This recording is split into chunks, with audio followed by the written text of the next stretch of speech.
All righty, it is 8:45. Let's get started. Welcome. We're gonna start out with the reg by ordinance. First, do we have any public comments? And there will be times to comment all morning long because we have a work session, so if there's not any now, we'll have plenty of time. Okay, we're gonna have a public hearing on the reg by ordinance, so I'll make a motion to open the hearing. So moved. And Susie seconded, all in favor, aye. Aye. Any comments on the reg right ordinance? Where's Lee? You're here for? That's fine. Abby He has just- a doctor's appointment this morning. And you thought he'd be here about 9:15, right? That's what he said. Okay, And if anybody needs a copy of it, I've got one here. Yeah, I'd like one, please. Yeah. If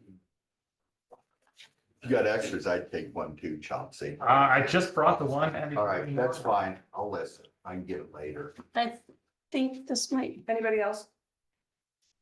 all right. This might be the same one, but I can see what she gives you. Thank you, Dee. Yeah. Any comments? Yeah. Yeah. Does anybody really think it's necessary for the people in the unincorporated areas to have this? We can talk about that when we close the public hearing, okay? Oh, But that's a comment. what? Any other comments? If not, I'll make a motion to close the public hearing. So You have moved. something you want to say? Well, Oh, okay. when we close it, then we're gonna go to discuss and consider, so we can discuss it then. All right, all in favor of closing it? Thank you. Aye. Aye. All right, Okay, number one. The date for filing is already passed, where it says that June 1st is when you have to apply for a permit with the Rag Right Committee in town. Mhm. So that date's already passed. It seems like passing an ordinance when you can't make any use of it doesn't seem quite right.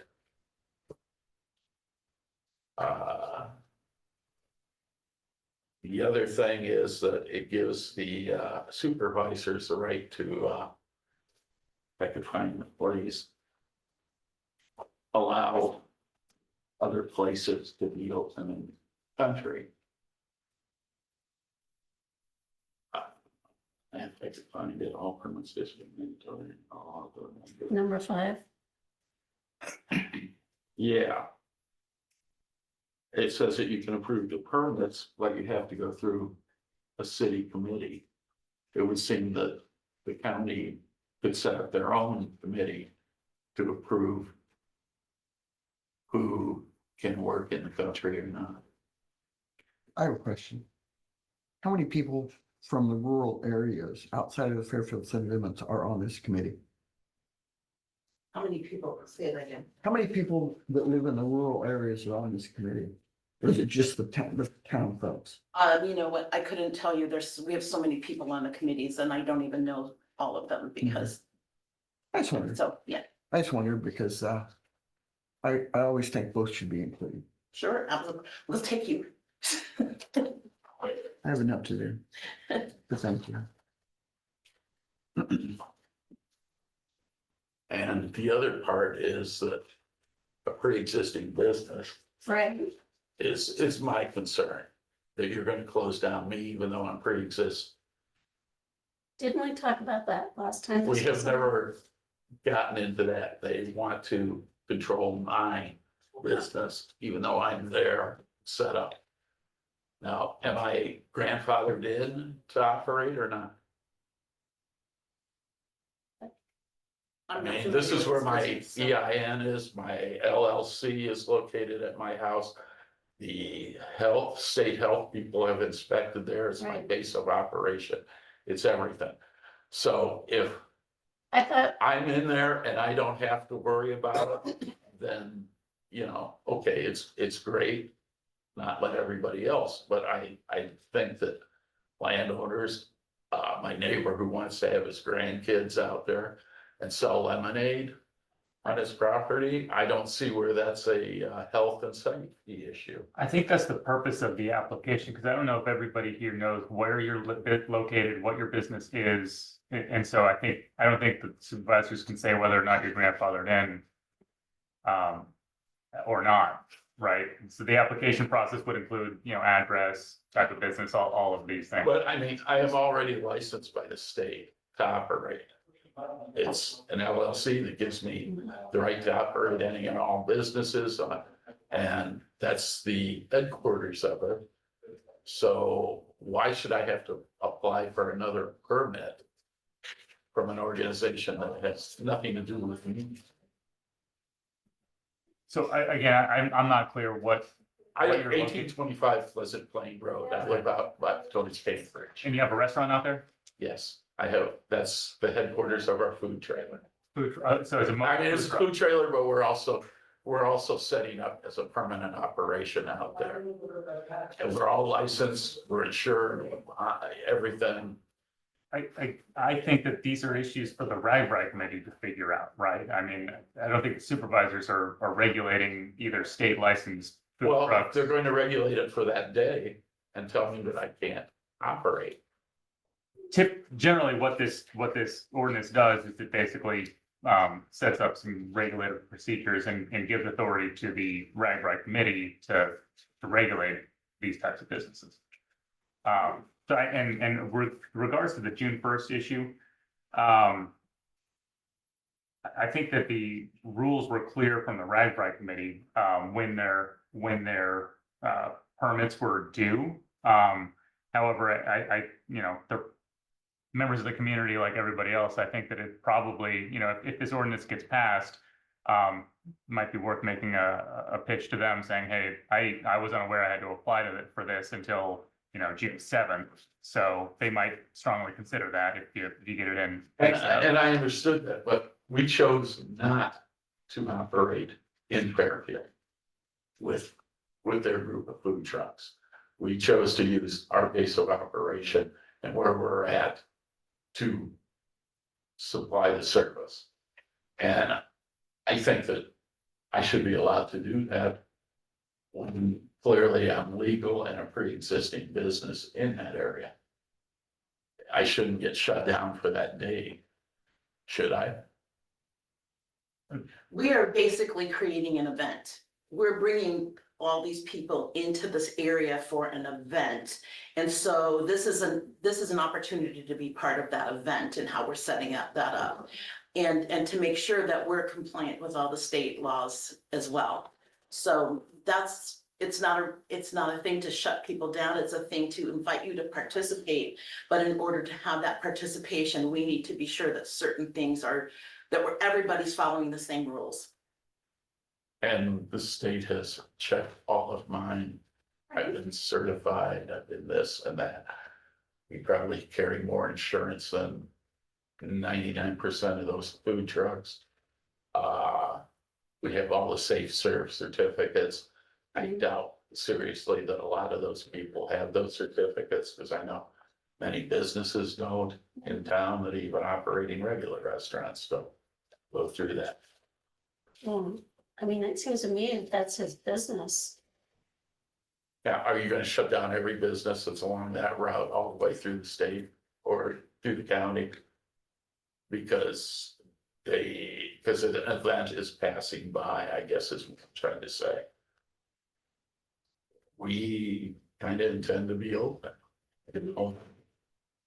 If we're ticketed or fined, we'll allow a court or a judge to decide whether it was right or wrong, but I'm not using that as a sledgehammer on anything. We just like to know that what we're doing out there is going to be okay. So you've got a copy of the ordinance in front of you. This is not about everybody. It's not about, Walmart or, established brick and mortar businesses. If you look at the definition of vendor under section 2, paragraph 6, it includes any person that sells food, services, or merchandise to the public by way of a temporary stand or distribution area in the unincorporated areas of Jefferson County. Okay, so we're permanent and not a temporary. Correct. So So I don't again, have to, I don't have to follow. nobody here can say that because we haven't seen your application. Nobody really knows what your business is, right? So, The state does. okay, we're not the state. I grant that, I but think what you're asking- nobody else, what I'm trying to say is nobody else in the county who are supplying any kind of services. Whether it's repairing tractors or something else, why is what I'm doing out there different? It sounds like you're asking the supervisors to give you their blessing to operate when they haven't seen an application. And so if you fall under the definition of vendor, then But you see, it would apply. and I get you, but this applies to the city. I'm not in the city to begin with. This isn't something I'm setting up temporarily for one day anyway. We're there permanently.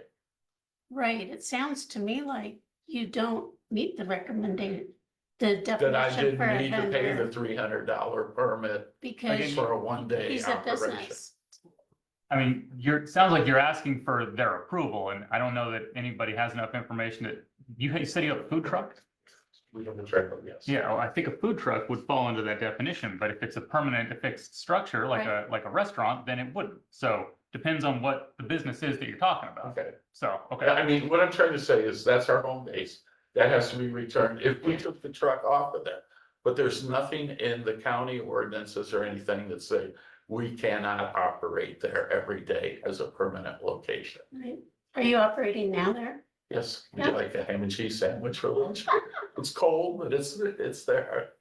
So it sounds to me like he's a permanent vendor, he's not a temporary vendor. maybe, I don't know, right? I mean, I would agree with Chauncey, but I do think it would be in our best interest to drive out and look at the business. I can assure that nobody here is trying to jam anybody up, right? This is not designed to keep businesses from operating or, working. This is just trying to keep some kind of semblance of order during a chaotic time in the county. I get that, but I mean, we have a good location. I mean, we didn't pick for Ragbri to go by, but when it's going by, you take advantage of what you can. Right now, we're remodeling the whole area to make it more accessible and safer for the people. We're graveling an area. We had this county health guy out to check the wells. We're doing everything we can to make it as safe for everybody, including widening the driveways and stuff for them to get in and out. So we're going from a safety standpoint, and right now, this is that transition period where we had decided long before this ordinance that this was what we wanted to do and where we wanted to do it. And to our mind, it was a smarter deal for us because we have daily the Cambridge people going by. So instead of people having to drive somewhere to find us in town on a daily basis or whatever, we're at a permanent location where it's easier to find and more convenient for customers. And that's what business is to make it a customer type thing. So it's all, I mean, it just kind of grinds on me that all of a sudden for one day an out of town thing, who I realize is creating an event. But unless they have interaction with the normal people of the county and stuff, it really doesn't help the county. I mean, 50 food trucks out here that are, for lack of a better word, carpetbaggers coming in and setting up does not show what the community is all about. And if you find that one person there who interacts and says, gee, this is really good people and stuff, we could maybe increase our industrial and our other bases in the town. People get a fair idea what the county people are like. And it just seems like Ragbri has become the thing where it's just pass through the area and not interact, which originally, when there was 300 people, I granted that was a lot less. they interacted with the people of the towns. They learned what the country life and people in the country were like, as opposed to people who live in the city. And I think that's an important part of anything, if you're actually creating an event. I think then there's some misconceptions about how this event is being set up because we are prioritizing local vendors and local restaurants. In fact, we're gonna be promoting a lot of our restaurants in the downtown area. And we want people to have that experience of being in Fairfield and Jefferson County and seeing what the community is about. So we've made a lot of very purposeful decisions to make sure that that happens. Do you think it requires a $300 permit? to This do is a that? very expensive event for our community, so unless the supervisors or the city wants to come up with an additional $20,000 to pay for porta potties and everything else that goes into this, we have to find other ways of raising those funds. And Don't, by taking the people who are going to benefit financially, and putting them through a regulatory process and an application process, that allows us to take a nominal fee from every one of those individual vendors that we can use towards the other essential services that we need to provide to the riders.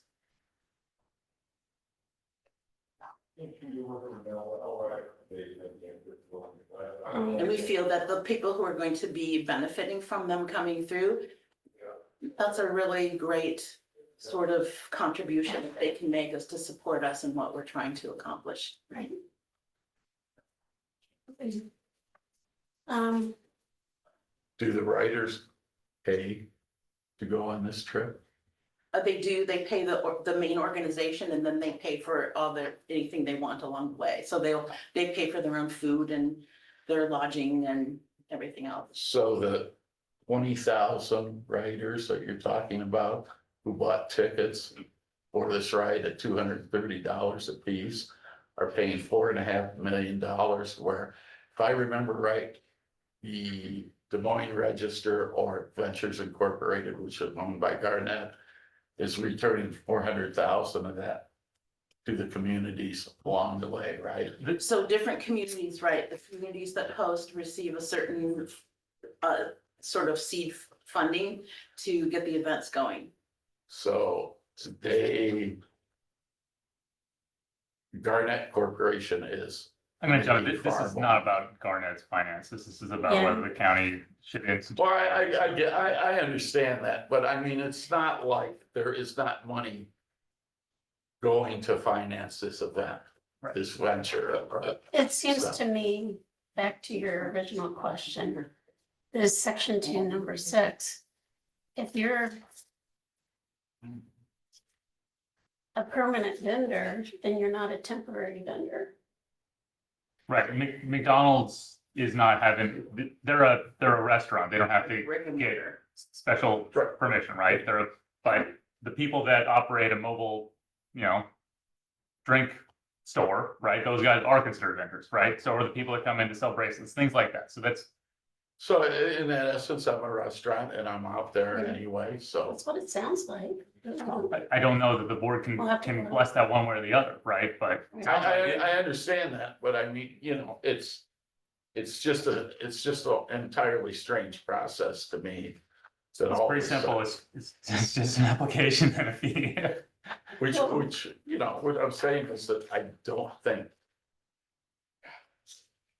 why I should have to pay a $300 thing when there are other businesses out there who can also provide services, even though it could be the guy down the road that's fixing tractors. Well, somebody comes by and has trouble and they see him there. Is he gonna say, no, I can't work on your bicycle, I can't give you a wrench to help fix something? Anyway, it looks to me like your question is answered by number 6. Okay, If you're permanent, you're certainly not temporary in there we this. go. That's all I wanted to. That's No. what I'm reading. Yeah, it all depends on the details of the business, which I don't think anybody here is. Which we're not qualified to evaluate that. Well, good. So I would just do what I want, take my chance, is what you're saying. You know, You can't every say day, it, every you day can't is say like it, that, but I right? I mean, It's by what you have told us. It sounds like you don't meet the temporary. Okay, that's fine. And again, nobody's trying to jam anybody up. This is not supposed to be a gotcha to, you know, put money in the county's coffers or anything like that. No, I understand that. I mean, you know, Okay. Um. Discuss and consider reg right ordinance. We need another public hearing. No, You have the pursuant option to waive it or not. pursuant to chapter 331.302 subsection 6A, if there is a majority vote of the supervisors, there being 2 supervisors here, so it would have to be unanimous to suspend the rules. Following public hearing, you can vote on this the same day as the public hearing. So you would have to have 2 votes, one to suspend the rules, it would have to be majority, or in this case unanimous, and then vote 2 would be on, if you suspend the rules, vote 2 would be on whether to institute the ordinance. I vote we should not, I move we suspend the rules. I'll second.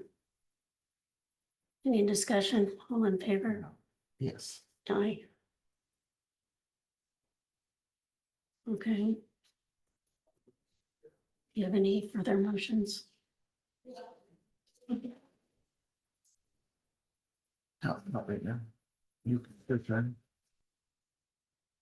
So the vote would be to approve the reg right ordinance as presented. I second that one. No. Okay, we have a motion and a second. Any discussion? All in favor? Aye. Aye. Okay. All right, thank you. Abby, thanks for making copies for us. All righty, work session. Lee wants us to wait till he gets here for the EMS levy, so we can start on wind ordinance and Let's then start, come let's back. do the wind meetings, because that's why Jane's Yeah. here. Do something else. And so we have to have a wind ordinance. So what we can control in it is the length of the setback distances. I can't, Oh, Feel come free to closer, shut the yeah. door. So it's required that we have a wind ordinance, but what we, by whom?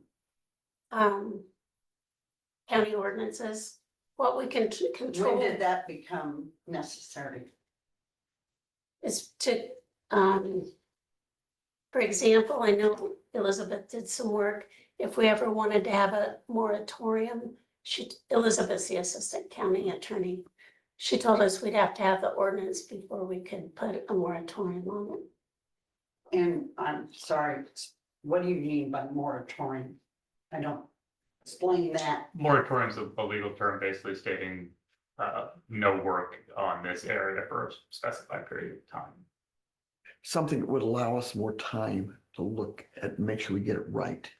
Okay, so who brought in and wanted a wind ordinance? When we found out the wind proposed project, it's kind of like we have a nuisance ordinance, which we may appeal. Now, I don't know, Chauncey, if we don't have a wind ordinance, what happens? Can they build anywhere? We don't have zoning, so that's So that's why we need an ordinance, So because we don't have zoning. That's a short answer. private property rights are paramount, right? So unless Yes. there is a rule to the contrary, you can do pretty much whatever you want within the law on your land. Now, various counties have instituted wind ordinances, such as, for example, Henry County has a wind ordinance. Then pursuant to that ordinance, they passed a moratorium on the building of new windmills, sometime in the last 6 months or so. Right. So we don't have any of that. So there is no regulation of windmills on the county level in Jefferson County, one way or So, the other. so Henry County passed moratorium that the county has to approve wind farms. I don't know exactly the Or- details of what they passed, but That's, I think you'll find all three of the supervisors have voiced we're not supporting the wind farms. So what we need to do is write the ordinance. And what we would work on the setback distances, if we make them, and then wind companies told us this, if we make them large enough, they're not gonna be interested. I think the supervisors would be very interested in input on that ordinance, if you guys have thoughts. 'Cause We kind of- are, that's why we're having a work session. You're welcome to give us thoughts. Well, I think, correct me if I'm wrong, but hasn't the city of Fairfield said that they don't want anything within a mile? 2 They have- miles. they have Miles. Territorial zoning, 2 miles. Originally, it was 1 mile, but now it's 2. So, you Yeah. know, my opinion is we live in a rural area, but, you know, the city can say that. How, you know, maybe as a township, can we say something about that too? You know, I guess, Lena, I will say this. I have not talked to anybody from the county. Nobody has come in here and said, we want this. Correct. Everything has been, we don't want this. And it's my understanding we have less than 600 acres even leased, which isn't much. In the county, most of the project is gonna be in Keokuk and Wapello. I finally got that out of them, Dusty Fox.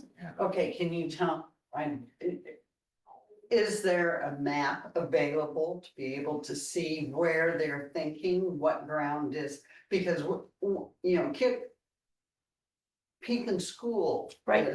Right. is like They very asked, close to Keokuk County. right, And Wapello. Yeah, Pekin the wind asked company us, Has that, I think. Yeah. They've not shared that. Right.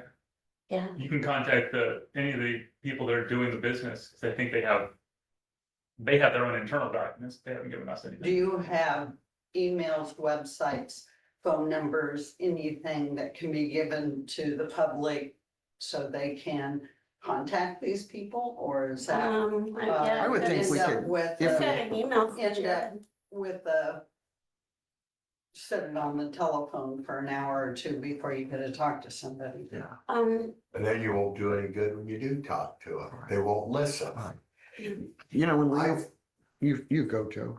I've been out around, the last couple of months and I've found nobody interested in them at all. It's all negative and there's so many bad things about them. And I've talked to this Jared Hirschberger that's been in here and, he won't give us any information. And I just basically told him, I said, you just don't consider it dead in this county if you can't explain the leases and what it entails and stuff. So I think we're just gonna end up get rid of it. I mean, we could do the setback and that would kill it or just put a ban on them completely in the county. If we put out, like, let's say if we do a 2,000-foot setback or 2,400, 2640. that's basically, the company told us that would probably kill the project. So that's why we're here to talk about that. But again, since we don't have zoning in our county, that's the reason for the ordinance, so that we have some guidelines. Otherwise, they can come in and do whatever they want. Okay, so the ordinance is a good thing. Yes. It is, it is. Yeah. Yes, Well, I mean, it as long depends on as, the landowner. If you don't want them. Yeah. if you don't want them, and if we write the ordinance correctly Yeah. to make the setback distance. I've kind Okay. of described this as it's a conflict between hill people and valley people. So if you have land that is really good for building windmills, you would be in favor of this because there is a massive amount of money to be made by leasing your land to a wind company. If you have the adjoining land, which happens to be in a valley and is not good for building windmills, you would be opposed to this because you're gonna have your neighbor building a whole bunch of windmills. So it's not necessarily going to be, quote unquote, good for everyone, but, You know, I can just run on the subject. I have even discussed the setback of a half mile, just 26, 40 feet. But I've also really into the fact it should be within so many feet away from a school. A small town, we have several of them in this county. We've But got- I also think that it should be unincorporated towns too. East Pleasant Plain should be treated the same as Pleasant Plain and Packwood. I just think we need to treat everybody the same and not have anybody put up with those windmills in their backyard. Well, and in researching it,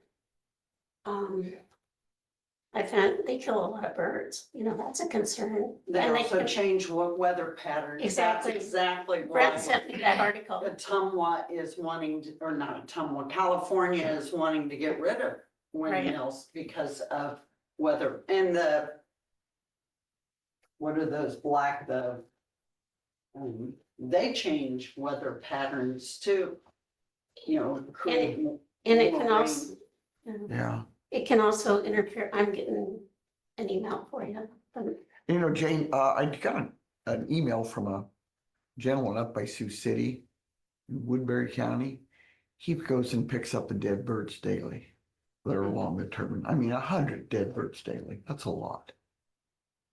I know Dusty Fox folks had said, oh, you know, they might get some quail. I don't know a quail can fly up. I don't think they go that high. No. So, you Or know, pheasant or. yeah, I know. Quail first. If they take the red-tailed hawks, that'd be okay. This is Jared Hirschberger's email and phone number. He is the person that has come to some of our meetings. Was he at Beacon Schools, that? Yes. Yes, he was one of the There- three. Yes. There was, several years ago, Cambridge was going to put up a windmill out there at their place. And they sent letters around to the owners of property around within a certain distance. They ended up not putting it up because they had such a negative comment. Right. But part of that thing in there was something about buildings that were over a certain age, like farm buildings and stuff. They, whatever the rules were, they weren't gonna put them within a certain distance of historical buildings too. Right. Like we have on our farm a 1900 log barreling house. You know, there's few and far of those between anymore that actually exist anywhere. Some of the bigger barns, but not there. And that was one of the things that kind of got it out of there along with the shadows and everything else that the windmills do. Right. What it actually does to people who have to live in that area. And some of the other concerns are the wear and tear on the roads. The other thing I'm more concerned about is what I've learned in researching this. The reason we have all these wind projects in Iowa right now is from the Infrastructure Act. And so there's a lot of tax credits. So my concern is these companies get bought and sold, and who knows who will be stuck with, you know, in the future. There's been concern voiced that about potential for foreign ownership. So again, we haven't heard any positives for them. All we've heard is negatives. And so I can say the discussion of this board has been to write the setback distances. One of the on it. things, and that they aren't making any more farm ground. Right. This is what we have. It's not coming. Iowa is number one in raising corn, number two, I think in soybeans, and you start putting those on, that's permanent damage, that's forever, it's not ever coming back. And what town people and people don't realize is once all that compaction happens to the ground, that doesn't fix anything, it's permanent. So putting this on in the breadbasket of the world is silly. It's not going to fix anything. Agreed, yeah. And another thing, the electricity doesn't stay here. We're gonna generate it, send it to the coast. Let them put up the wind turbines out there if You that's don't what they wanna want. live there, you figure it out. They wanna get rid of the turbines because it's wreaking havoc with their weather patterns. Your problem. The truth is, if you look at like cell towers that have been built all over. And farmers thought that'd be a great money coming in. They're sitting, a lot of those people have been stuck with them. They're sitting non-used. The guy's got it on his property, doesn't know what he's gonna do with it.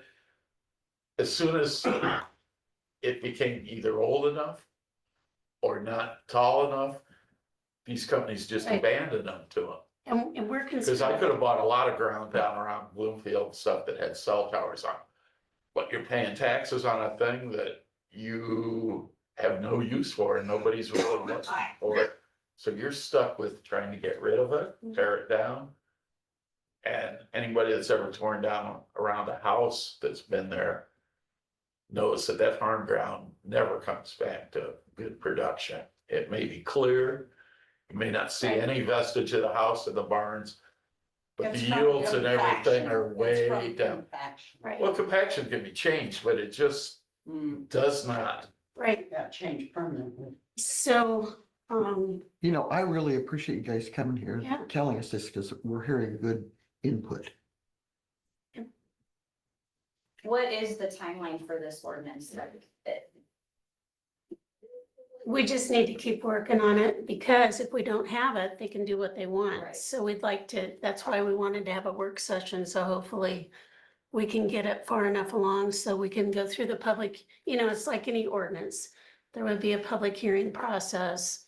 And for something like this, there would definitely be 3 public hearings. So Do you guys ever see it coming back up to vote on having zoning, yeah? I've I not mean, heard that was done, what, back in the 90s? 90s. Yeah. And I think there was a lot of ignorance and a lot of things that was pushed through that the general population of this county didn't realize Right. could happen. I wonder if it would pass today. It would take a lot of education, I think, but regardless, you cannot zone ag land.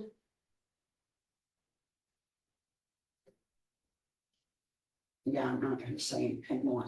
I mean, If you guys have input for a proposed ordinance, though, I think the supervisor would really appreciate it. Yeah, we Especially with- I mean, I think as much as a setback as you could put, I would put that in there and Yeah. drive Yeah, them out that's from what not we wanna coming. do. Oh, yeah. When you're talking about setback, where are you talking from a house or the Public road, roadways. off the roadway? well, let's Okay. go Well, through here. your setbacks, for example, in your ordinances, so I'm gonna use a hypothetical number. So we're gonna, and we'll say a half mile. So the setback is a half mile from an occupied structure. That's Now, not very far. well, no, I understand. I just gave you hypotheticals, okay? Yeah. So, if you talk about a distance from an occupied structure, an occupied structure can be anything at any time if it has any type of occupation. Which then, while a half mile doesn't seem like much, and I'm not advocating a half mile, I'm just hypothetical, if a half mile doesn't seem like much. For them, it's not feasible at a half mile. The other problem, and I've asked the question, Joe knows this, these two know this. I've asked the question to the representatives when they're here. If you want it, Chauncey wants it, but she doesn't, how are you going to get the connection between your point and his point if they have to cross your land? And we've never gotten a satisfactory answer in that regard. I don't want them in our county right away. That's problematic for numerous reasons. You talking about power transfer? Yeah. Yeah. Okay, I don't want them in our county right away. The compaction, like you're talking about on farmland, but it also tears up our roads. And when there is the issue, which I believe has to be written into the ordinance, and it's one of these things that tends to make things more prohibitive, is that there be no graveyards in this county. So what I mean by that is that when it comes time to take that down, if you've ever seen a wind turbine graveyard, it's a pretty ugly thing. And so, It's not green. well, true, I'm, Yeah. That's, yeah. So I, you know, and I've looked at Mahaska County's ordinance, I've talked to their supervisors. And they initially had quite a few wind turbines up there, and then they did their ordinance in such a way that for all intents and purposes, made it prohibitive from a financial perspective for them to come in. And they're at 2,600 in there, or A fee. 20, they're at a half mile. 2640. But the other thing that we do is we also say that it involves parks. Gotta be, you know, so we can state that it has to be a half mile from a park, cemeteries, like I say, occupied structures. And then the other thing that we can do is we talk about, you're only allowed so much what they call what shadow flicker Mhm. during the course of any given time. And I'd have to go back and look at Mahaska County's ordinance, but it's very short, 30 days a year or something to that effect. Decibels, no more than 50 decibels as measured from the outside of an occupied structure. And only allowed so many hours. So these are things that, and those all have to be, what's the word I'm looking for, professionals, for lack of a better term, that make those, that are able to make those kind of determinations. And they have to be certified and have to be provided. So all of these things that we would put into. an So you ordinance- find Oskaloosa's ordinances, very similar to what you think Jefferson County should do? Oh, well, I find Mahaska County's ordinance that has been established, put a stop to wind turbines, Yeah, Yeah. okay? and see, that's what we're gonna talk about doing. But as Dee indicated a little bit ago, without an ordinance, We got nothing. we've got nothing. Right, Okay, so I, like Dee said, and I'm sure Susie probably said it too, I've not heard anything positive from anybody in the county regarding wind turbines. I know that they promoted to us, they being the purveyors of wind turbines, that they needed 10,000 acres. We had 8,000 some odd acres, but we've not found anybody. Here, yeah, in Jefferson County. Right. Right. right. And so, and as Joe indicated, obviously it's being transferred out. I still think the eminent domain issue is up in the air. I was just gonna ask that. And the reason I say that is because I believe that there's a legal argument personally of taking private property and giving it to another private entity. Okay, it's not so much a question as to whether or not it's a public utility, because it isn't a public utility. It's generating electricity and transferring it somewhere. But to me, the bigger issue is taking Chauncey's property and giving it to you for purposes of making a profit. And so, And we very much support landowner rights, so we are concerned about it. and then the county in and of itself has very little control over what the Iowa Utilities Board does regarding eminent domain. But this ordinance, we can make this ordinance so restrictive that it doesn't make financial sense for them to locate. That sounds like then, you are supporting the majority of the county then. We've all voiced that we are not supporting the wind turbines, we're against them. When you're writing your ordinance on wind turbines, have you considered anything about solar farms? I had the conversation with Elizabeth that we broached that subject because solar farms actually will consume more farmland in terms of acres to have any kind of real impact as far as being able to provide. I mean, they don't have the negative thing that a windmill has. I Right. understand that. But when you're talking about acres and stuff, Well, there was an article that came on my phone yesterday, or the day before, and it happened to be in China, but nonetheless, they just brought online a solar farm that they say has the capability of powering a small county or country. Now, I don't know what a small country is, maybe Rhode Island, I don't know. But my point simply is that it covered 200,000 acres. Okay, it's not a feasible alternative. Now, you wanting to put them on your roof, that's a different kettle of fish. But we had, I believe it was 600 acres that was used in Louisa County here just recently for a solar farm. And while it wasn't the greatest farmland in the world in that regard, at some point, Joe got a letter here a while back from somebody about Out of Florida, 15 acres or something, I don't know what. 15, 20 acres, yeah. Yeah, which, to your point, which I also agree when we talk about, because they know that these two, I've said this before. When a city expands its borders, so when Fairfield extends its annexation out, whatever they annex in, that's farmland that'll be lost forever. When you pour concrete, you never get it back. And so the same thing in my humble opinion, it applies to solar farms. It's what you said is in my, where I'm at, what you said is 100% accurate. We can't give up farm ground.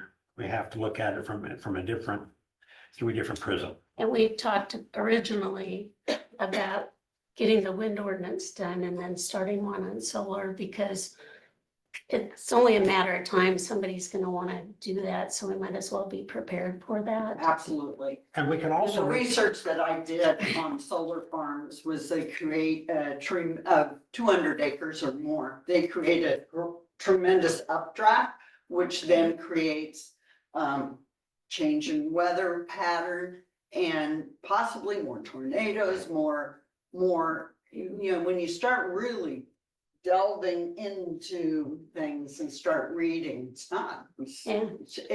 not easy. So something the supervisor They're should talking about also keep global in warming, mind. how's this any different? Right. Should also keep in mind, how much do you want to control what a private landowner does with their land? I mean, we're talking Well, about if a it's lot of going to control affect you over. too. Well, what yeah, precedent Right. has already been set? That's a major Right. That too, change. in terms of how you've controlled what people have been able to do. with And we their can land. also implement fees that are significant in terms of permit fees. For the company. And so all of that stuff can be incorporated into, into an ordinance. And Chauncey's point is well taken too. Farm Bureau's position is they're not excited about wind turbines, but they also want to protect private property rights. Mhm. And so there is a slight conundrum there in that regard. But our ordinance won't say, or I'm gonna rephrase that. I'm not anticipating that our ordinance will say, no, you can't. But here's the hoops you have to jump through to be able to do it. For example, the last time we spoke, just to jump in here, we talked about having setbacks similar to what we have for CAFOs.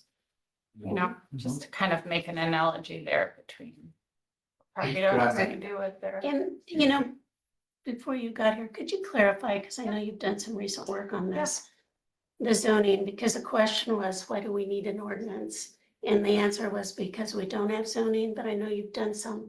So tell us about ag land. It's correct that that could not be zoned anyway. It can't be zoned, and it can't be zoned by the city, even if the city annexed in. Right. ag Right. land. So we can't zone it.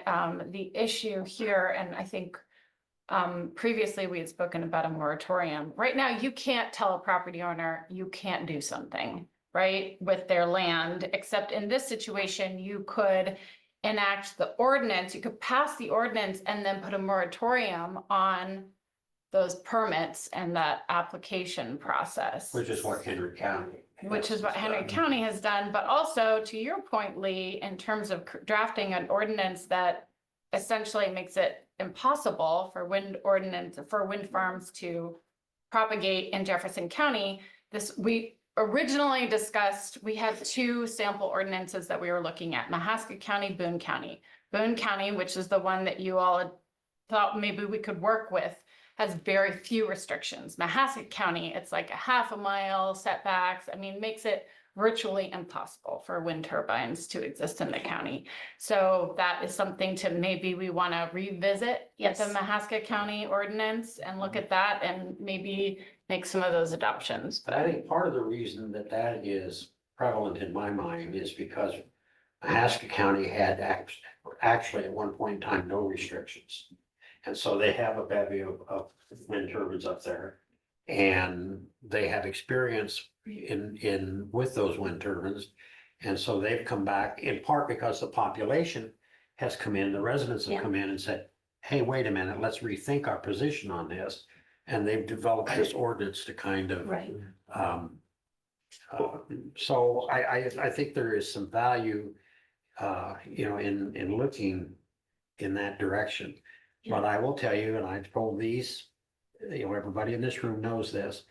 I try to be very careful in this area because my biases are such that I'm not a fan of them at all and never have been. And I'm trying not to let that be the arbiter for how we pursue this. But conversely, like I said a little bit ago, I've not heard anybody come in here. I've not had phone calls from anybody. This is, hey, this is the greatest thing since chocolate milk. You know, I've heard absolutely nothing positive. It's all been the opposite. Yeah. And there's only certain areas in the county that are conducive to this anyway. And I learned that years ago, in the Pathfinders, our wind patterns and stuff down here are not, in this area, are not really good for it, but you get up towards the northwest part of the county and it has a different dynamic. So it sounds like in terms of going forward, let's revisit the Mahaska one. So I have made some additions to the draft based on previous conversations that we had about setbacks. And I can share that with you. I'm not sure how detailed you want to get in the weeds today, or if you want to just kind of start at the beginning and look at the Mahaska County ordinance again. But I've adopted some more of those sections. You've made it more strict then. I've made it more strict, specifically with setbacks from neighboring dwelling units. I inputted what we talked about, which I think is what we have for CAFOs, which is 2,640 feet from neighboring dwelling units, but I can also put that in all of the setbacks. We've got property lines, neighboring dwelling units, road right-of-way, other right-of-way, public conservation lands and wetlands and other structures. So if you want, we can just across the board specify that distance. I'd also like to have an, that set amount as a minimum. I want. It's the greater of that amount or 2 times the distance of the turbine. So that's something that we've discussed in the past as the turbines potentially get larger. Right. We want to make sure that our ordinance Yeah. also, you know, takes into consideration Have it. proportionality. Just want to make sure the board knows what they're Okay. talking about here, though, because if we're adding a 2,600 foot setback, we're looking at these section lines, each one is bordered by a public roadway. So we're talking about 1 square mile with a half-mile setback from all public roadways. You're setting a blanket ban essentially on any wind development, which may be within your purview, but it also may set us up for some kind of fight with the power company. Yeah, or Yeah. landowners Right. who maybe want to do this. I will say that that's why I only put that setback for neighboring dwelling units, just because of the distance. But if that's something that you want to adopt across the So I have a board. question. If you say that 2 times the distance of the turbine, it's my understanding of what they said initially, it could be up to 650 feet. Yeah. So that would only be 1,200, So I- 1,300 feet rather than 2,600. I say the greater of, the greater of 2,640 or 2 times the total height. And again, that's just an extra level of protection in case those turbines get larger, so that we don't just end up, for whatever reason, not that they're gonna be growing that extreme, but I have no idea, you know? I don't know what the technology is gonna look like. So, Can I say something? Jane and Lena, you guys have been here this morning giving us input. Is there any chance you could write things on a piece of paper and get it to them, some ideas and this and that, so they can look at it and be sure they don't miss anything? Yeah. And you talk to people up there and this and that. I've had numerous conversations with Brett about stuff, and so, I mean, anything for input onto this, so when they do it, they get everything covered. Yep. That's the big thing. And Brent sent me that article about the temperature. That was really interesting. Yeah, he said it to me too. He sends it to everybody. Yes. another thing that I'll just draw your attention to at the end of section 4, that is on page 6. We've talked about this in the past, the financial resources that are available to pay for decommissioning. So there is a section there requiring a bond or other security that's acceptable to the Board of Supervisors. in the amount of 110% of the decommissioning costs, and that's what's assessed at the beginning of the project for the potential decommissioning. And then this is the new part, is that last paragraph there, no transfer assignment of the CWEX permit shall be effective without corresponding transfer assignment of the obligations and financial security. So we've talked about assignments in the past. I know that Lee's brought it up with some concerns about what landowners or what companies could potentially, or to whom Thank you, Lee. And from where? the assignees you could got to potentially assign, excuse me, assignors could assign. So this is just, and I don't think that the county can regulate who gets that assignment or, you know, where that company is located.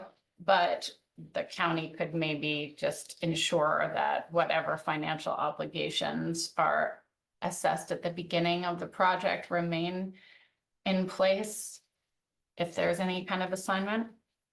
And then I added required financial security in section 6, and that's on page 8. And I know, let's look at that. That's for the roads, that's for any restoration or damages that are required under these additional procedures. So that would consider roads or drainage system damage. And that's been a big concern in talking with supervisors from some counties that have the turbines is it damaged to the Right. tiles. Yeah, and also any damage that occurs like with the tornado that just Mhm. occurred, you know, you see all those crumpled wind turbines and you think, okay, well, then what happens and who's responsible for it? But I mean, I don't know if any of this is gonna matter depending on what our setbacks look like, right? Right. You know, we could be thinking about some eventuality that could never actually occur. Are you guys gonna make a difference between like a landowner who wanted to put up one for himself and the commercial operations, or will they all fall under the same category? It seems like that would be very. I mean, not that I really want one, but what I'm trying to say Right. is, you know, we were talking about solar. In some ways, solar panels are not, you know, I don't have the problem with them that other people seem to. And I do realize that they can be placed in fields in such a way that the ground under it still can be used for pasturing animals and stuff, which is a lot better than mowing it yourself. But it's just raising them up somewhat so that an animal can walk under it and still, they still can, you know, use that ground. But I do see a difference with huge corporations owning this thing. I mean, Right. for a long time, I had not traveled from Iowa City to Des Moines years and years and years. And a month ago, I was up and coming back from Chicago and went to Des Moines, and I was amazed by the number of windmills along that corridor through there. There may be a way to It's set this. contemplated in here. Yeah. So, Yeah. yes, so it does consider that. Yeah, somebody who's just going to establish one turbine versus a commercial Yeah. wind energy I mean, conversion system. The So truth that's is, in here. all this windmill thing all started basically with, oh, put one up, you can sell the energy back to the, you know, that seems to be the thing on all the selling points of solar panels and everything. You're gonna make some money selling it back to the electric companies, and it's not gonna happen because they just don't wanna be involved with that, really. You still need to get a permit. A landowner would still have to get a permit for it, but the requirements are not quite as onerous. And oddly enough, my ground out there probably has a spot out there that could be done because see, we're 3/4 of a mile from the road to our property line, and then you go across to Schaefer's and they're almost the same distance. So there's almost a mile and a half or more that's out there on that property between the Salina Blacktop. Yeah. My Pleasant Plain Road. I mean, Yeah, there would be a spot, not enough to put up more than one right. or 2 or 3 if they could line them up, but Well, I know years ago, MIU looked at putting one up out by Cambridge, and they had to deal with the FAA.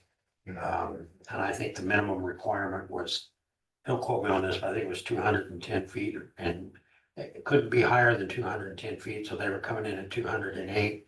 The project never came to pass. Yeah, that's the one I was thinking of when I said. Yeah. Bridge, I forgot who was putting it up, but I knew they were trying to get one out there. So how far do you want to go on this today?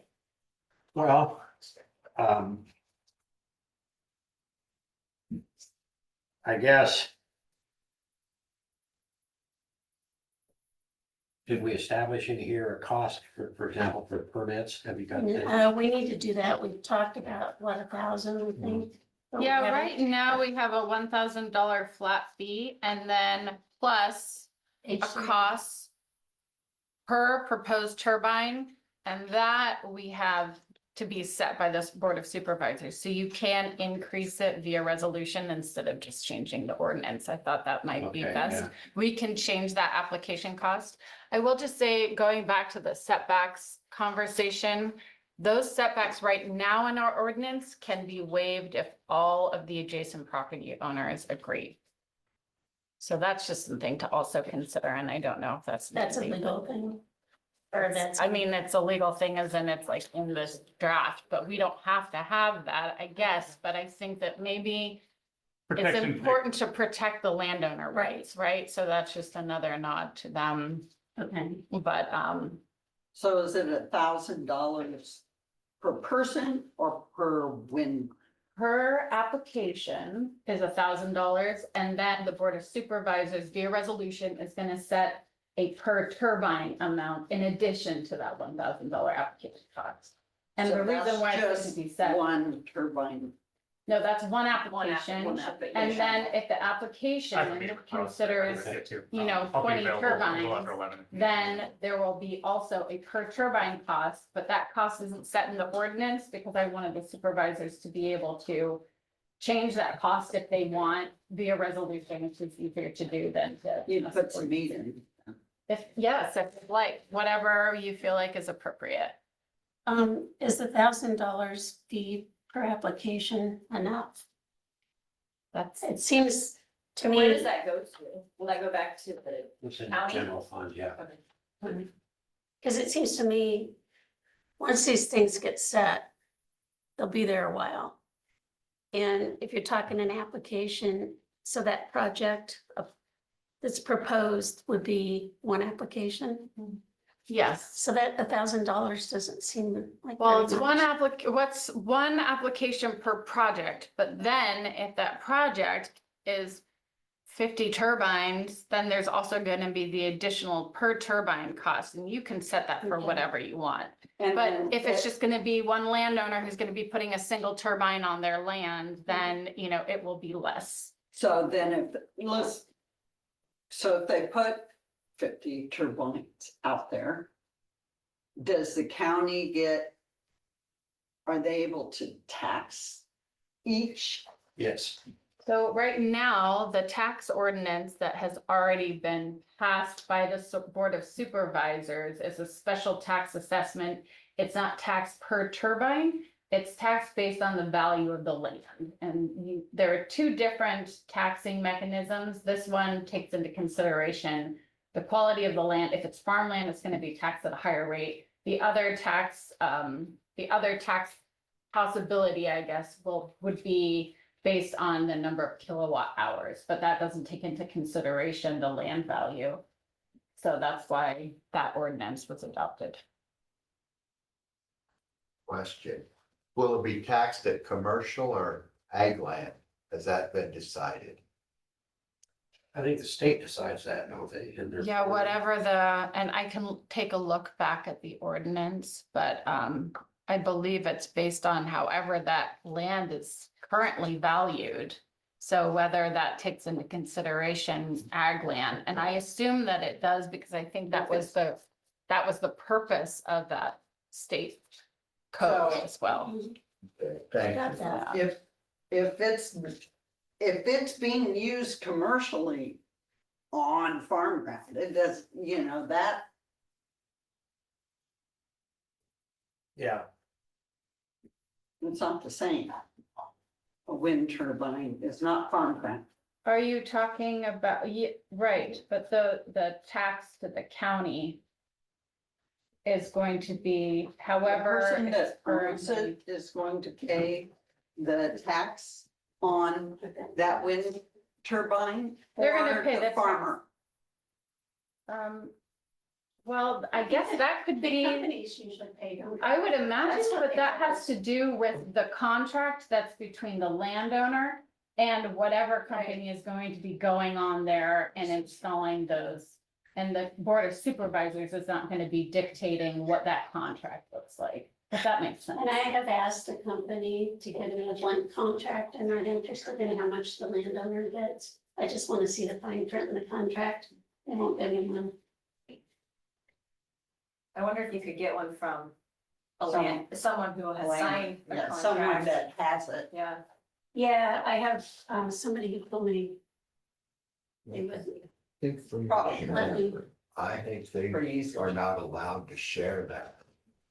There's probably Really? some kind of non-disclosure, I would Yeah, I think imagine. there is. But that made me very, I mean, why wouldn't you want to share a blank contract? Didn't want.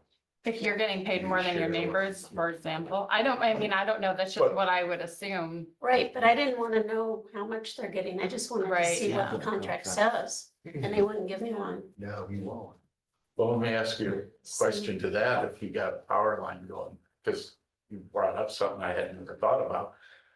Well, you have power transmission lines across your property Mhm. too, and they're expanding them and doing Mhm. that. Poles that they set on it. I've never thought about whether I'm paying taxes on that or the company's paying the tax on the poles that are out there. I mean, it's part of their line. Now you It's brought up probably a something question for the assessor. that I never even Assessed. thought about. You know what I'm saying? I would assume that, That would be an assessor question. the company is paying for their poles and their line, however it's done. Yeah. But- Okay, so, anything else on this for right now? Well, I just got out the tax ordinance and I probably will ask. So it talks about collector substation net acquisition costs. These are the definitions. Wind energy conversion property. And the amount of valuation wind energy conversion property first assessed on or after the effective date of the ordinance shall be valued by the county assessor for property tax purposes as follows. For the first assessment year at 0% of the net acquisition cost. For the second through sixth assessment years at a percent of the net acquisition cost, which rate increases by 5% each assessment year. For the seventh and succeeding assessment years at 30% of the net acquisition cost. The taxpayer shall file with the county assessor by February 1st of the assessment year in which the wind energy conversion property is first assessed for property tax purposes, a declaration of intent to have the property assessed at a value determined under section 5 in lieu of the valuation assessment provisions in the Iowa Code. Section 5 states property specially valued under this ordinance prior to the repeal of the ordinance shall continue to be valued. And if the Board of Supervisors has the authority to repeal this ordinance if it is of the opinion special valuation provided by this ordinance has ceased to be a benefit. Reporting requirements, the following report shall be filed. A copy of asset ledger sheet or IRS, engineering breakdown of component parts, towering number systems, name of contact person, phone number, fax, report of all leased equipment, the names of the companies it is leased from, and the agreement between the lessor and the lessee regarding who's responsible for the property tax and the leased equipment. It's pretty straightforward in terms of, it's one of the reports. So the county assessor can get what the agreement is between those, The leasing The lease and, yeah. yeah. He's the one that will assess the property. So they get of the lease, the county assessor. Can you get our information that you'd like to have from a county assessor? you mean as far as the contract, like what the contract looks like? He's got one, we can ask him. Do you want to have him come down here? He's available. Oh, he's. No, here. not really. That's just a Right. question you guys He's can ask. ready. He's I not mean, here. I think cell towers, and answer your question, we didn't do cell towers, but the cell towers are taxed as commercial. But it's taxed to the landowner. Because it's on the landowner's ground. And the landowner is collecting rent, so, Bigger rent, yeah, but not, this ordinance treats that differently. Because like I say, the code or whatever you wanna call it, there were two value systems that we could apply. And this one seemed to be, I don't know, for lack of a better word, more appropriate. And, but yeah, we can reach out to Steve and get, I mean, obviously, he's the one that's going to be doing the assessments Mhm. on the property, but I think that the way that this is, it's just that if you could get the fine print right, from them.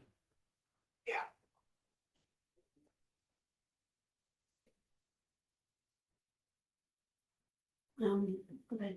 So am I hearing that if there's a power line going across your property, they're receiving rent? I'm not, that's No, why, we don't get rent. okay, I don't either. The original easement bought that, Bought that, yeah, you know. so, No. okay, I I missed misunderstood. that, what, I missed what, I asked if they had a power line going across it, so their landowners receiving some kind of a payment for that power lines to be No. there. Okay. We I was also trying to have a read it. pipeline going through ours Yeah, you- and don't You get give them anything the for that. easement and that's it, yeah, yeah. Right. So you and wanna, you'd wanna be very careful about giving easements for, because they're gonna go underground, and if they have to go and dig it up, I mean, that could be an ongoing problem down the they road. did some work on it a few years ago and for a crop up in a certain area. Well, no, I mean, I'm talking about your connection point between two turbines, if they're running that line Right. under your ground. Yeah. Okay, so with the revisions that Elizabeth has made, thank you, Elizabeth. Oh, sure. It looks like you've captured our latest conversation by increasing the setback distances, so that's good. And adding that other paragraph, which was what, page 6? That the transfer of assignment, Yeah. any other points you wanna?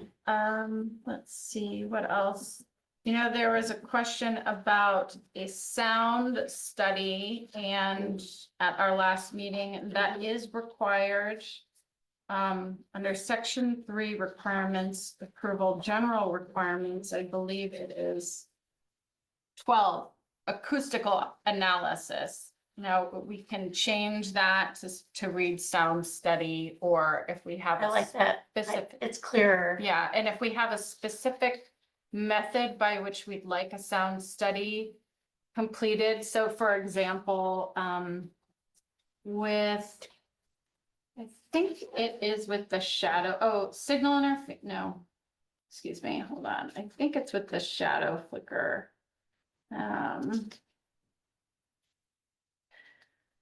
We get pretty detailed about, oh no, we've got, let's see, yeah. Section, 20. 20 on page 4. So pretty like a detailed, more detailed paragraph regarding what we would like to require for a shadow flicker study. So I can do some more research on what kind of sound study technologies are out there. Or we could just put something similar, like using the most current modeling software available, et cetera, which is kind of what we have with the shadow flicker. But I just wanted to point out that it is currently in here, just maybe not in the way that we were looking for it previously.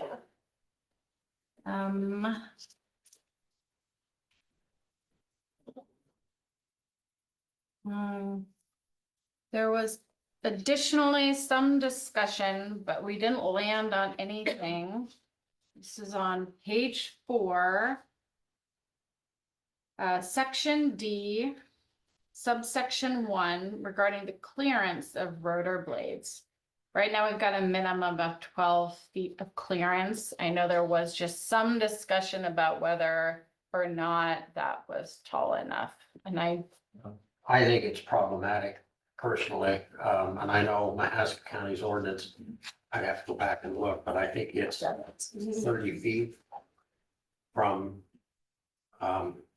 here it is, the tip of any wind energy, what it shall, at its lowest point, have a ground clearance of no less than 50 feet. And they also put in a maximum height, shall not exceed 650 feet total tower height. Regarding shadow flicker, affirmation that a shadow flicker study was completed showing that no non-participating residents will experience more than 30 hours per year of shadow flicker under planned operating conditions. And that how they did that was, all right, where is it? So the computer modeling indicates that no non-participating residents will experience more than 30 hours of shadow flicker per year under planned operating conditions. If any owner of a non-participating residence experiences more than 30 hours per year, then the owner, developer, operator shall be obligated to mitigate such shadow flicker to comply with the terms of this ordinance. Our ordinance reads, no occupied residents will experience more than 30 hours per year. So that includes participating and non-participating, but it doesn't give specific recourse for the non-participating residents, but we can What's add the that. recourse for someone who might get more than 30 minutes a day of shadow flicker? What happens if it is? Well, we would first, of course, have to be notified of that so that we could take the necessary steps to get to the company. But it says that if any owner of a non-participating residence, now this is from Mahaska County's ordinance, non-participating residence experiences more than 30 hours of shadow flicker per year under normal operating conditions, then the owner, developer, operator shall be obligated to mitigate such shadow flicker as to comply with the terms of this ordinance. Otherwise, we shut it down. So we could add that sentence to number 20, just do that. So this is just the requirements for approval.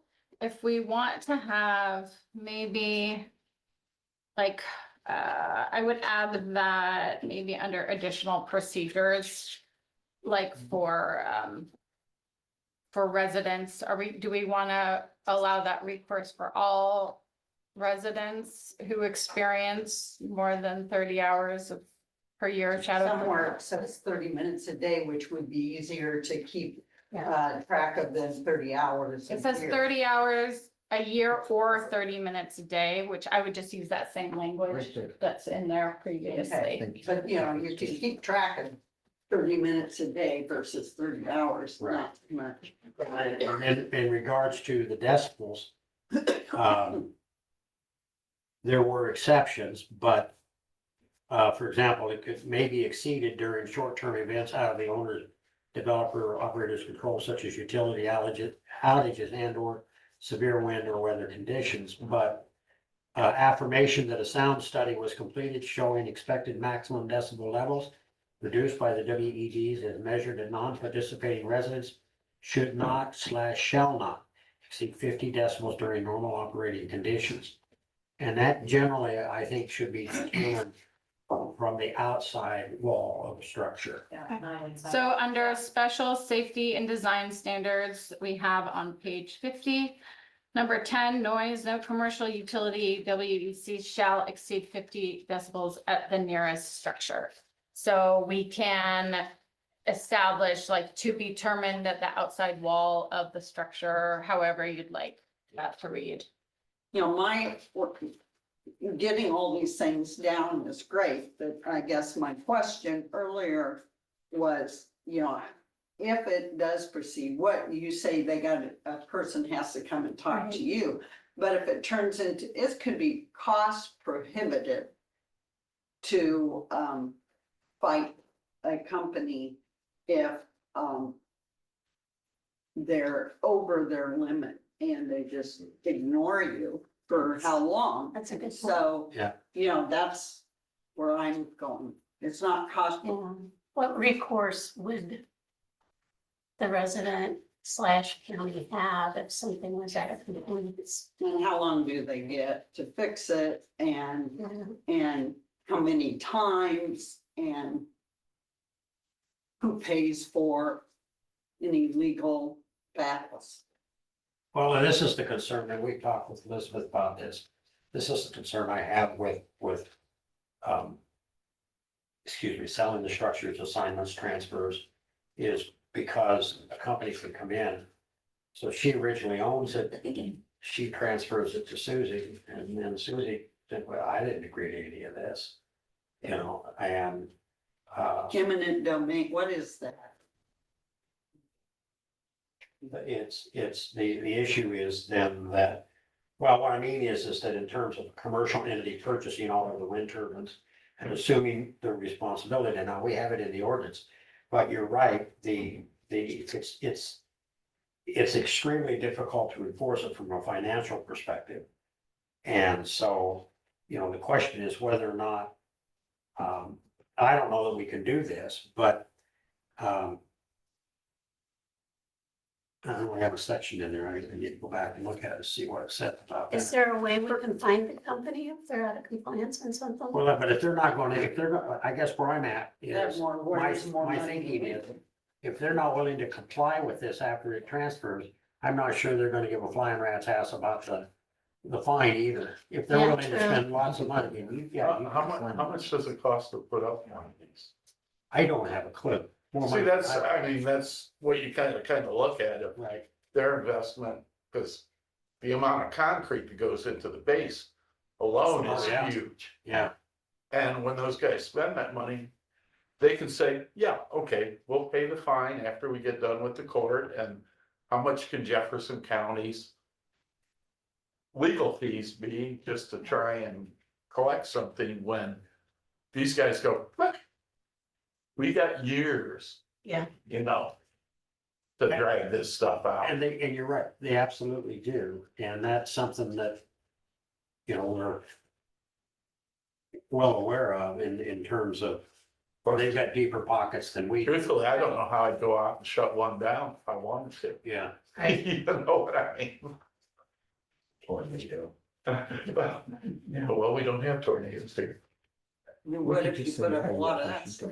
Are you looking for the transfer assignment Yeah, section? So that's on page 6. It's not numbered, but it is the paragraph right above section 5. And it's just Okay. talking about the financial That's why I took the security rain. That one. kind of continuing on even if the permit is assigned. So I know that, and I don't know what to call it right now, That's why. that there are legal ways that you can say, you can never do this on this ground, because, you know, we bought some ground from MIU or out in that general area and on it, I forget what it's called. You know, they put that we could never Covenants. spread. Is it an easement? It's a covenant. Covenant. A covenant. We could never spread hog manure on that ground. What I've been told about covenants is they're only good if somebody will enforce them. If the guy. But if you're selling ground from one person to another, And the covenants that exist on stuff that, on ground that I've looked at, that were there, there's nobody left around to enforce them. They basically told me, ignore them, because who's gonna make you do it? once you've The done- county doesn't enforce covenants. I will just say that, you know, the county is not in charge of any covenants between a purchaser of land and the former landowner. That is a contract between those two parties. But that covenant follows that grant. Yes, it does. I had, It runs with the land. where I grew up, we had covenants that the property could not be sold to black people in the entire town. Who is going to enforce those that are there on that property? It shows on the title and deed. Who is trying to enforce that now? Welcome to the. You gotta look at the real Right. world. And some are unenforceable, but we're kind of getting far afield. Yeah. No, I The realize, but conversation when is- you talk about covenants. they're So I know that extremely it's, strange. it can be really complicated, but the county is only in charge of enforcing and enacting ordinances that apply in certain circumstances, but the contract between the landowner and any successive landowners, or the landowner and the company that's coming in, the county can't interfere with that contract. I'm gonna ask you a question, I think you already answered, but I'm gonna ask it anyway, because I'm a little slow on the uptake. Does the county board of supervisors and any subsequent board have the right and or ability to require approval of any transfer or sale of this to another entity? My understanding is that would be tortious interference of contract. So we can't say that, I mean, we can make requirements, of course, any assignee would have to abide by our ordinance, which includes making sure that they have the financial security available to, remedy any damages that they cause. But we can't go in and say, you can't assign this contract to somebody else. I guess I kind of liken it to Natel recently, we were contracting with Natel, they assigned it to someone else. We can just require that the assignee abide by the contract, or the assignee abide by the ordinance, but we can't. But so let me go back to, that's an excellent analogy, so let me go back to that then. We appropriated $500,000 to that entity. If they fail to live up to the agreements because they choose not to, do we recoup that 500,000? Probably not. Well, I would imagine, and I haven't taken a look at the contract recently, but there are some contract remedies Yeah. that you could pursue if they violate the contract. So where I was going with my question was that we would require a condition of any sale or transfer that the entity that is purchasing or receiving through via the transfer must put in writing and sign and agree to all of this. And absent that, then we say no. Can we do that? Well, the permit would already be approved.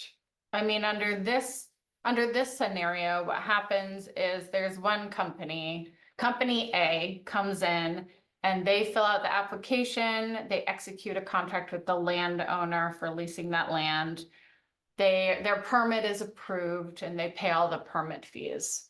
And then 5 years down the line, company A decides that they want to assign that contract and all their rights to those wind turbines, including the permit that the Board of Supervisors has already approved, to company B. So company B, by taking over that assignment, would just have to abide by our ordinance. But additionally, they have to, because now it's a new company, they would have to provide the financial security as required under this ordinance to the Board of Supervisors. So they couldn't walk into a court and say, hey, we didn't agree to any of this. No. Because this ordinance says any commercial wind energy conversion system in the county has to agree to this, has to abide by this ordinance.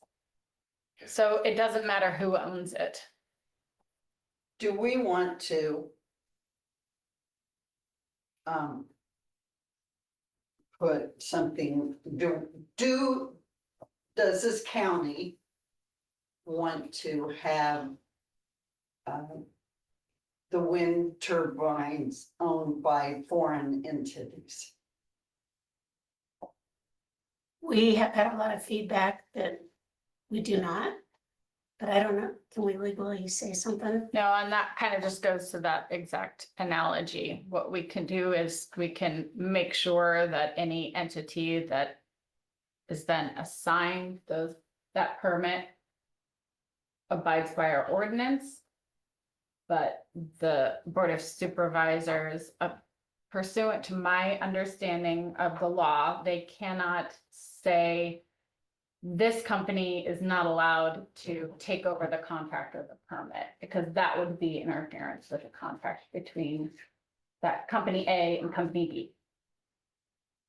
So China could come over here and build them and, or take over or build them and Jefferson County residents have no say in. The landowner has a say. The landowner could put that in the contract that they have with the company, I would What I've imagine. heard is here's a contract, take it or leave it, so. And I can't speak to that. So Jefferson County has no way of saying, we don't want. Well, if you decided tomorrow that you wanted to sell your house to somebody, would the Board of Supervisors be able to say who you could sell your house to? That's not the same. It's a foreign company that's gonna run Right. something than a personal. Yeah, my, But a foreign company can actually have a address in the United States and be a division of a larger multinational thing and yet show up as being an American company. So there's no real difference. And the truth of everything comes down to, you guys are not in favor of the windmills right now. Nobody has control over what 20 years from now the supervisors are gonna say.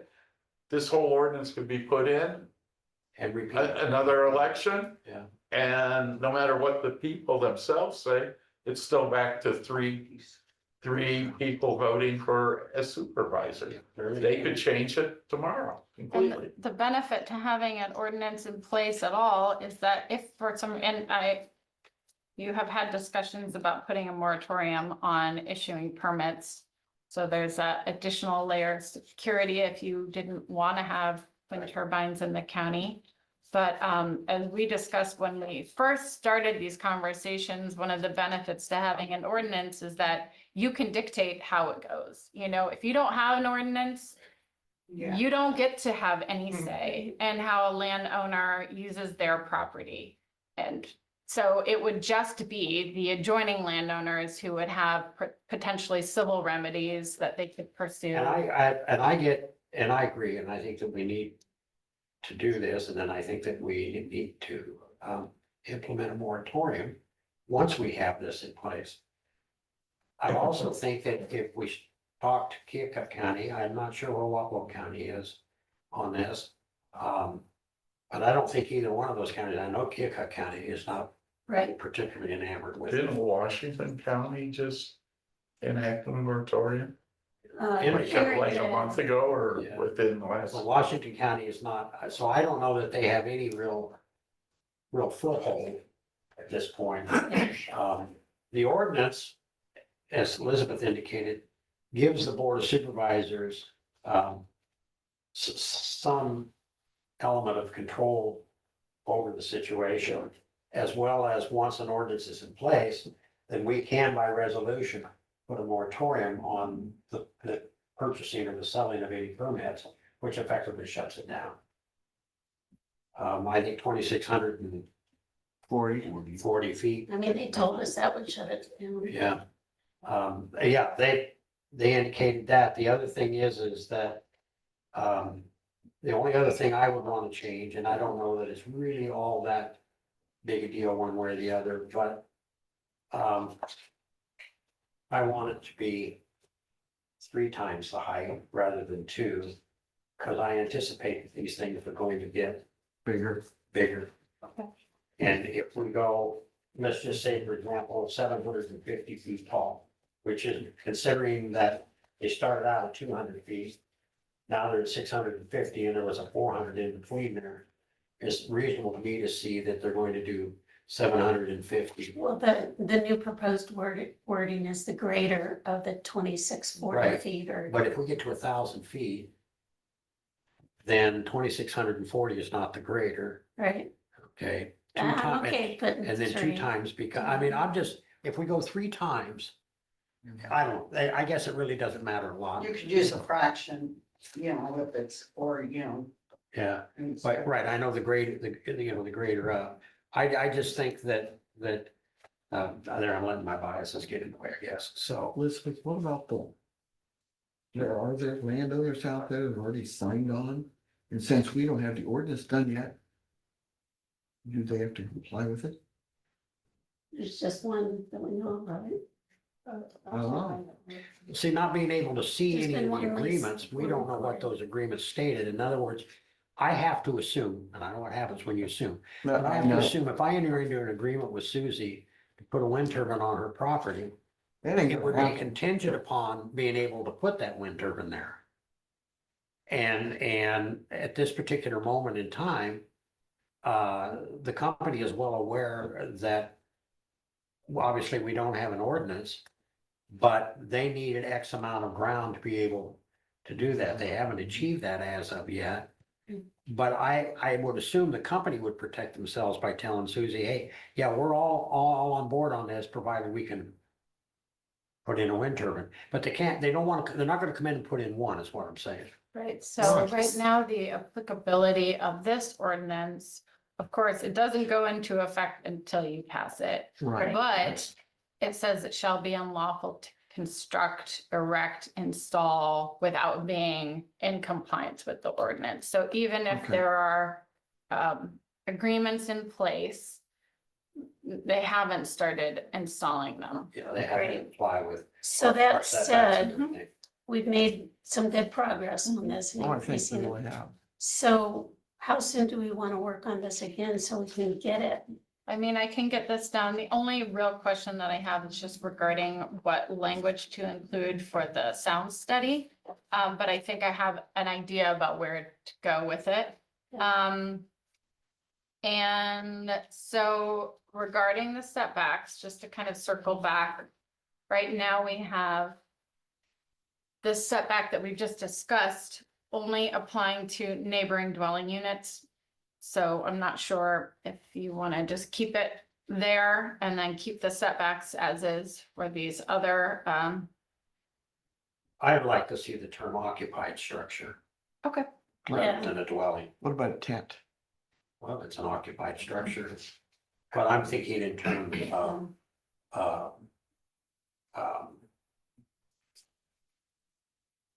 Okay.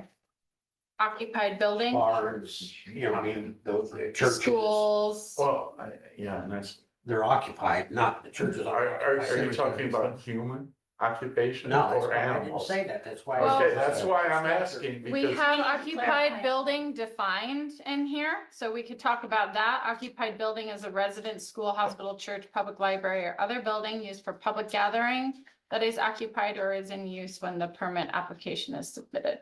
Well, I also think when you have none of those around, that, you know, there was some concerns expressed to us when we were up at Pekin about livestock.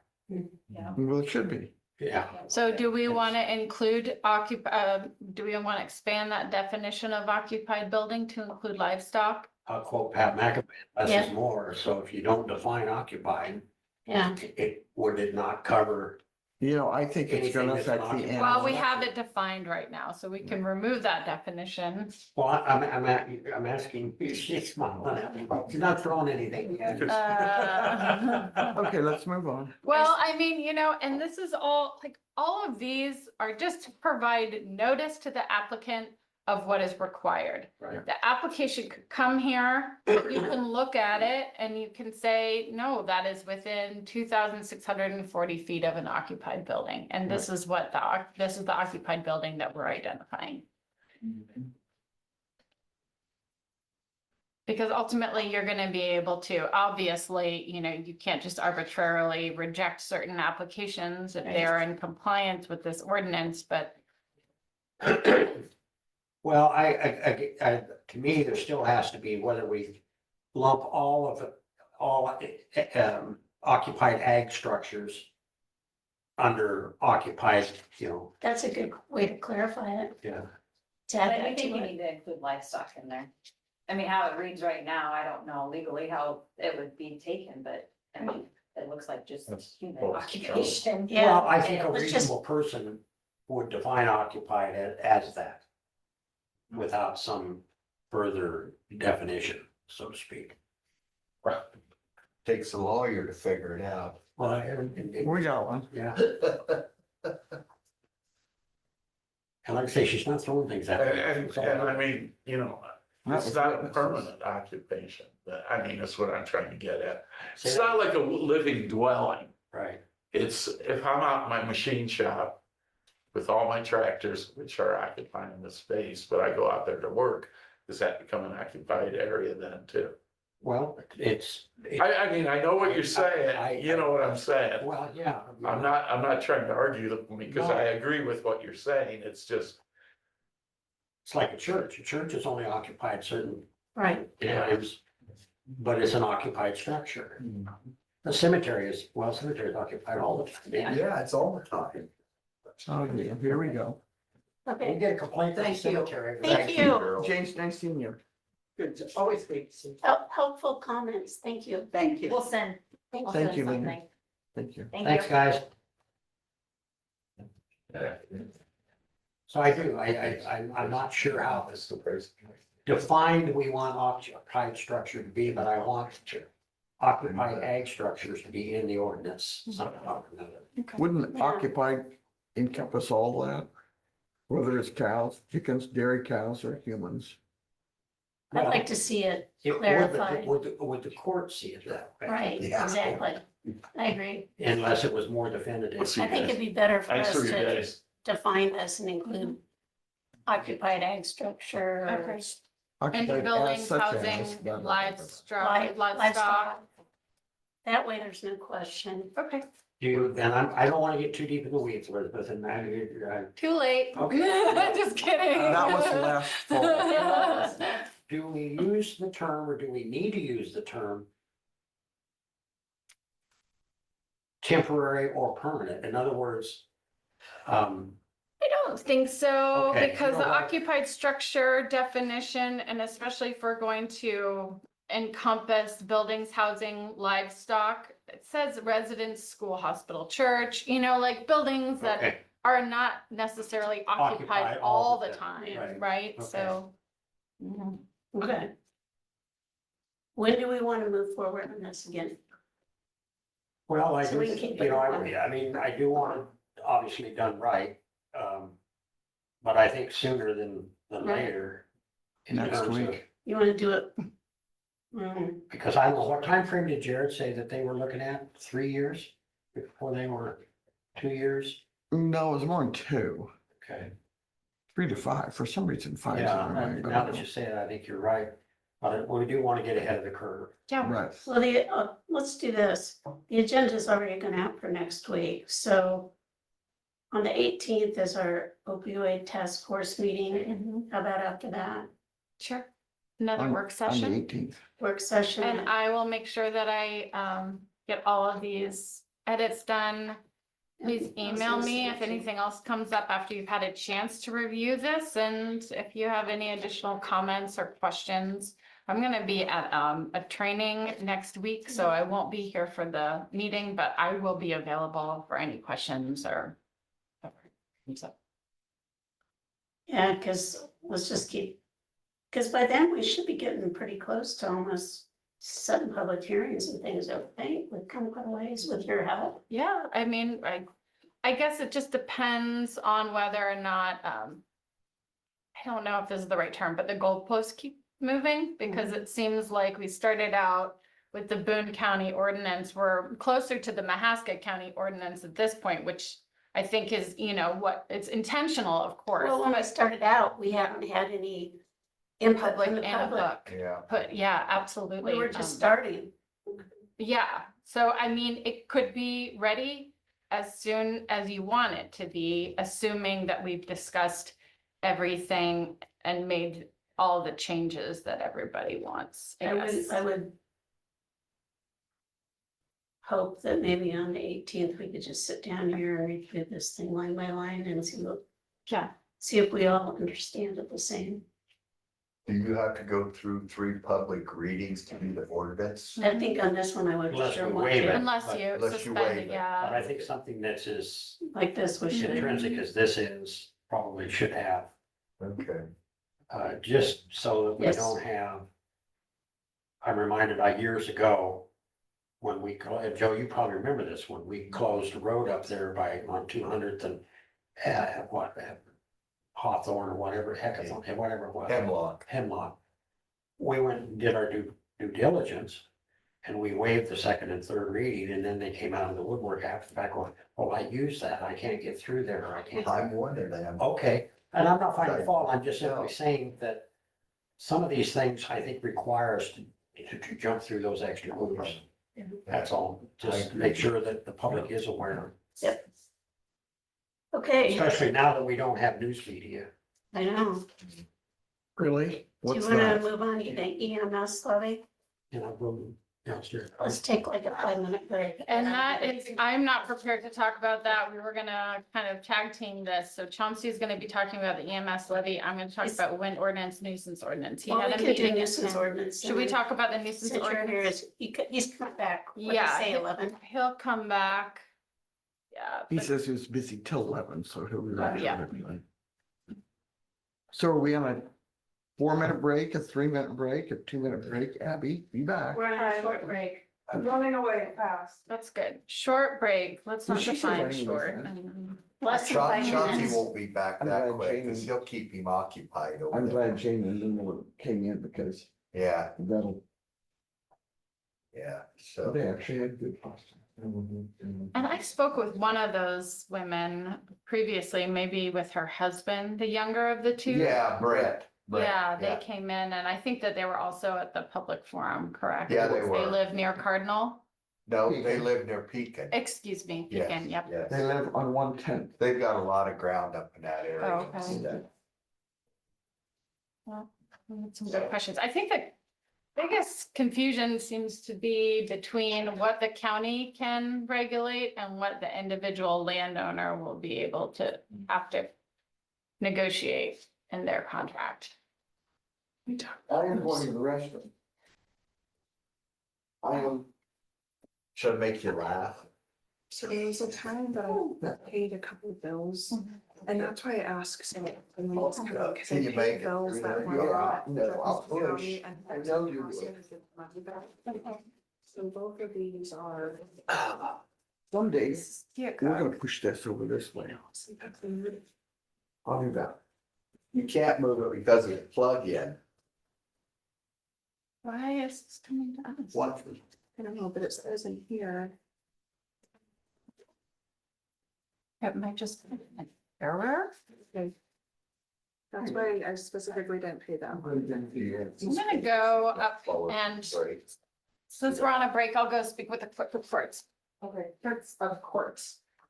Do you have a breakdown over there of how each ward and precinct voted Yes, I will have that available on the campus for sure. at the canvas, but you can't release it before that? Oh, I can, I just haven't had a chance. Okay, I know you've been busy, I don't wanna push you. I know, I'm sitting just in a curious- I'm 3-hour just meeting curious today to is see. not, Yeah, yeah. not on my top list.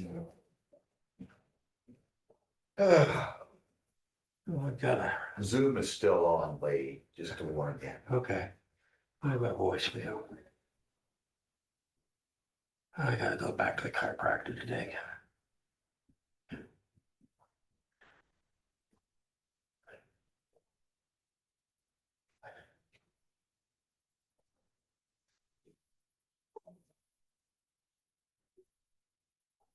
Gonna wait for Chauncey to come back now. No, we'll probably go ahead with nuisance ordinance because Elizabeth can do that one. Oh, okay. That one shouldn't take too long.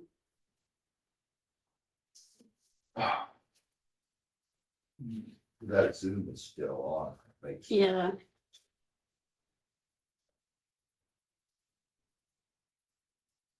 I think Judy's on. She's probably interested in this.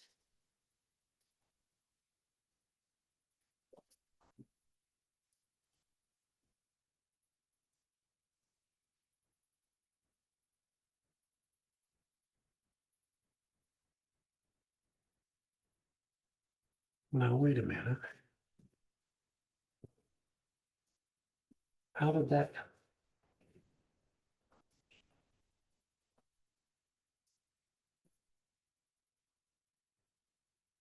How did I get a voicemail? And no.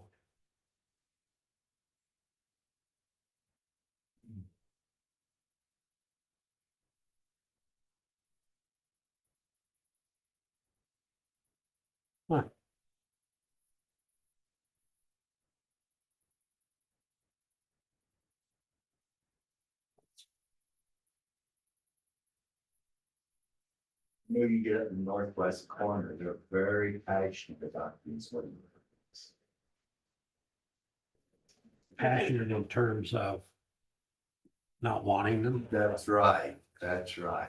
Yep. And I've heard so much negative. Well, When we they, have when they two. first started out, when you had the public hearing, I hadn't heard a lot of this negative stuff yet, and so I've been asking questions, and man, it's just nothing good. Well, it's been helpful to have the input. because- Yes, well, Cause we didn't know when we started. yeah, I mean, you're here to represent the county. and Yeah. So.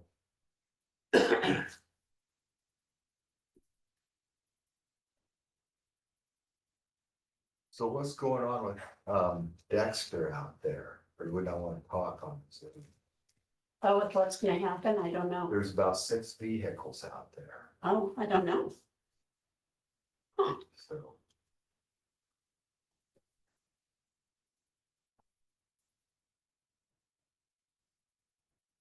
Well, I hope somebody will come in and salvage and open it back up.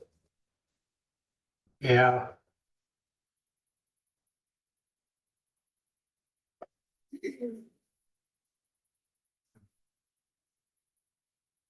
Yep. Yeah. Drish's wanting in up. Yeah. I appreciate, you know, all the folks that started the past, but Alrighty. something about the Can we get- process. The fan going or something, it's really Sure. like Go for it. stagnant in here. You know, I was in here yesterday and it was like 74 in here and I'm like, why? So I turned it down to 72. Just, Well, the sun's got a lot of power on them windows too, Yeah, making heat. Yeah, it's 72. So. I don't know, it's like stagnant in here right now. Oh, it's And I'll be not sharing even- it. It's not even on, that's why. Oh, on. it was on yet. It must turn off because I had it on yesterday. Is it on the timer? Does it go? I don't know, I don't. All right. Just copy this. Let's see. Susie and Elizabeth. That might be cost less than your jeans. Mine were free, Were they? so was my shirt. Was it? Yeah. Oh, well, Good for you. I always give my granddaughter hell about the jeans that mine cost less than yours. Mine don't have holes in them. Yeah. This was brand new too. I can remember my mom, when I had grown up, of course, all we had were Levi's, but then Legion was growing up. And I'd wear the knees out of mine, okay? Mhm. And I would try, all I about love them, that. and I would try to wear them to school. I ain't wearing those holy things to school Yeah. nowadays. Yeah. That's right. So yes, to both of you, this Okay. is Jefferson County case, so she's thinking that maybe when the judge did the order, so if you want a corrected one, she will correct the judge, but I said, I don't think you need one. All right, perfect, Yeah. thank you. Instantly. Are you? Hi. Hi, Nicholas, today. Good. What's going on? Well, I was told to come here. You tell me what I gotta do. They told me to come to, I want county, what is it, the paperwork on who all got filed out of compliance on the sanitation department. Filed out of compliance. There's a bunch of letters got sent out by the county. Oh, that would be Mike out at the engineer's Mike out office. at the engineer's office. Oh, man, everybody's passed me everywhere. Where's the engineer's office at that? On North Eighth. Where's that at? Well, if Eighth you and go, Stone. huh? Eighth and Eighth and Stone. Stone, I was gonna say, if you go up. Well, quick step is go to the 4th Street stoplight, turn right, go up to Stone. And turn left. You know where Lincoln School is? Where I used to be in middle school, just go on west of Lincoln School to 8th Street and turn right. I know where I'm going, but 901 North 8th. you can't go straight through on. You know where Lincoln School is, past No, the it's south not, side that of, school's not open anymore. no, Right. you know where Fairfield Glove Fairfield was? Glove. Look. Yeah, Yes. going to the next street north. And Going it'll be- north. Yeah, and then take a right. Oh, I know where the county yards is. Yeah, that's where Yeah, that, Yeah. yeah, They'll give me that? Well, yeah, Mike had. Mike's out there, Yeah. yeah. All right, well, thank you. Yeah. Environmental health. All right. And where's Elizabeth?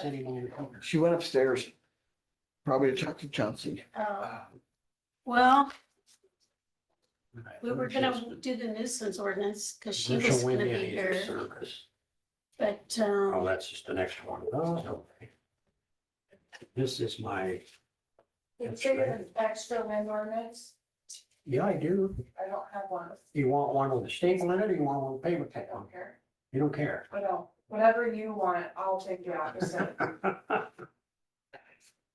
You know, if I had my truck, I'd have a scoop shovel in it, but I don't. Yeah, I've heard that line before though. Want to go get something to eat? Yeah. Where do you want to go? I don't care. Okay, let's go to Pizza Hut. No, I don't want to go there. Oh, yeah, oh, yeah. sounds normal, doesn't it? Yeah.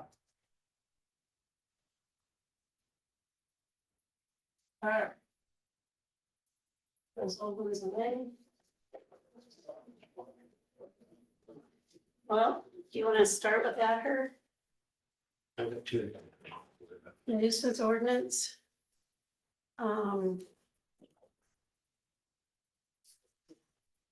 We have places all over the county where people are dumping stuff. Once on Queens Cup. If it initially started dumping in the yard, now it's out to the already ditch. started, Yeah, sorry about that. Nuisance. Yep. So, If I could just ask a preliminary question, when the nuisance ordinance was enacted, I guess what was the goal? it was, To eliminate nuisances. And that seems like the obvious answer, but was it didn't to work. protect adjacent property owners' interests? Or, I mean, because I guess that's what I'm trying to understand. Well, I can give you my history. Yeah, Okay. because it's My been in history. place for many years. yeah, right. So my history was when I first came on the board with Steve and Dick, everything was handled by complaint. Right. So if Susie had a complaint, we would go and investigate, meaning the board of supervisors. We'd go on a road tour, we'd go and we'd investigate. We'd get with Pat, say, okay, we need to mitigate this nuisance. The problem was, and where it came to a head for me personally, was we went and visited a property up in East Pleasant Plain, Larry and Faye Boyd. And we come around the corner and Larry Paxton had his perpetual yard sale going on all the time and crap in the yard and cars and whatnot. But we never got a complaint. And I remember saying to Steve very clearly, I don't know how you can enforce it on Larry and Faye and not enforce it on Larry Paxton.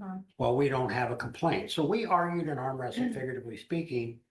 And as things went forward, it became clear that we, meaning Steve and myself and Dick, weren't doing a very good job. And then I'm gonna Right, yeah. go to when I started, so Yeah. it was Lee, Dee, and Dick. And then we had media coverage. We had like 2 newspapers come, radio, and they did such a good job of covering the nuisance. The first time I was chair, which was second year of my term. Yeah. I had 25 of them. Because they always went to the chair at that time. And so then we had a discussion with Pat, what can we do? Because this is a lot of nuisance, plus we just decided that between the 3 of us, we'd always know the owner, and was that we needed a more objective. Right, So that's why Pat said, okay, here, this is what we can do. right. And we set up the procedure with Russ. And we did change the ordinance some as well. Yeah, and then he said, we want to see this process clear through. He really wanted us to do that before we And we've done that. Mhm. We've gone full cycle. Yeah. But then after cleaning up some properties, and then you come back. Right, and given our financial situation Yeah. now, we can't afford to put $27,000 into property and wait 10 years to recoup it. Right.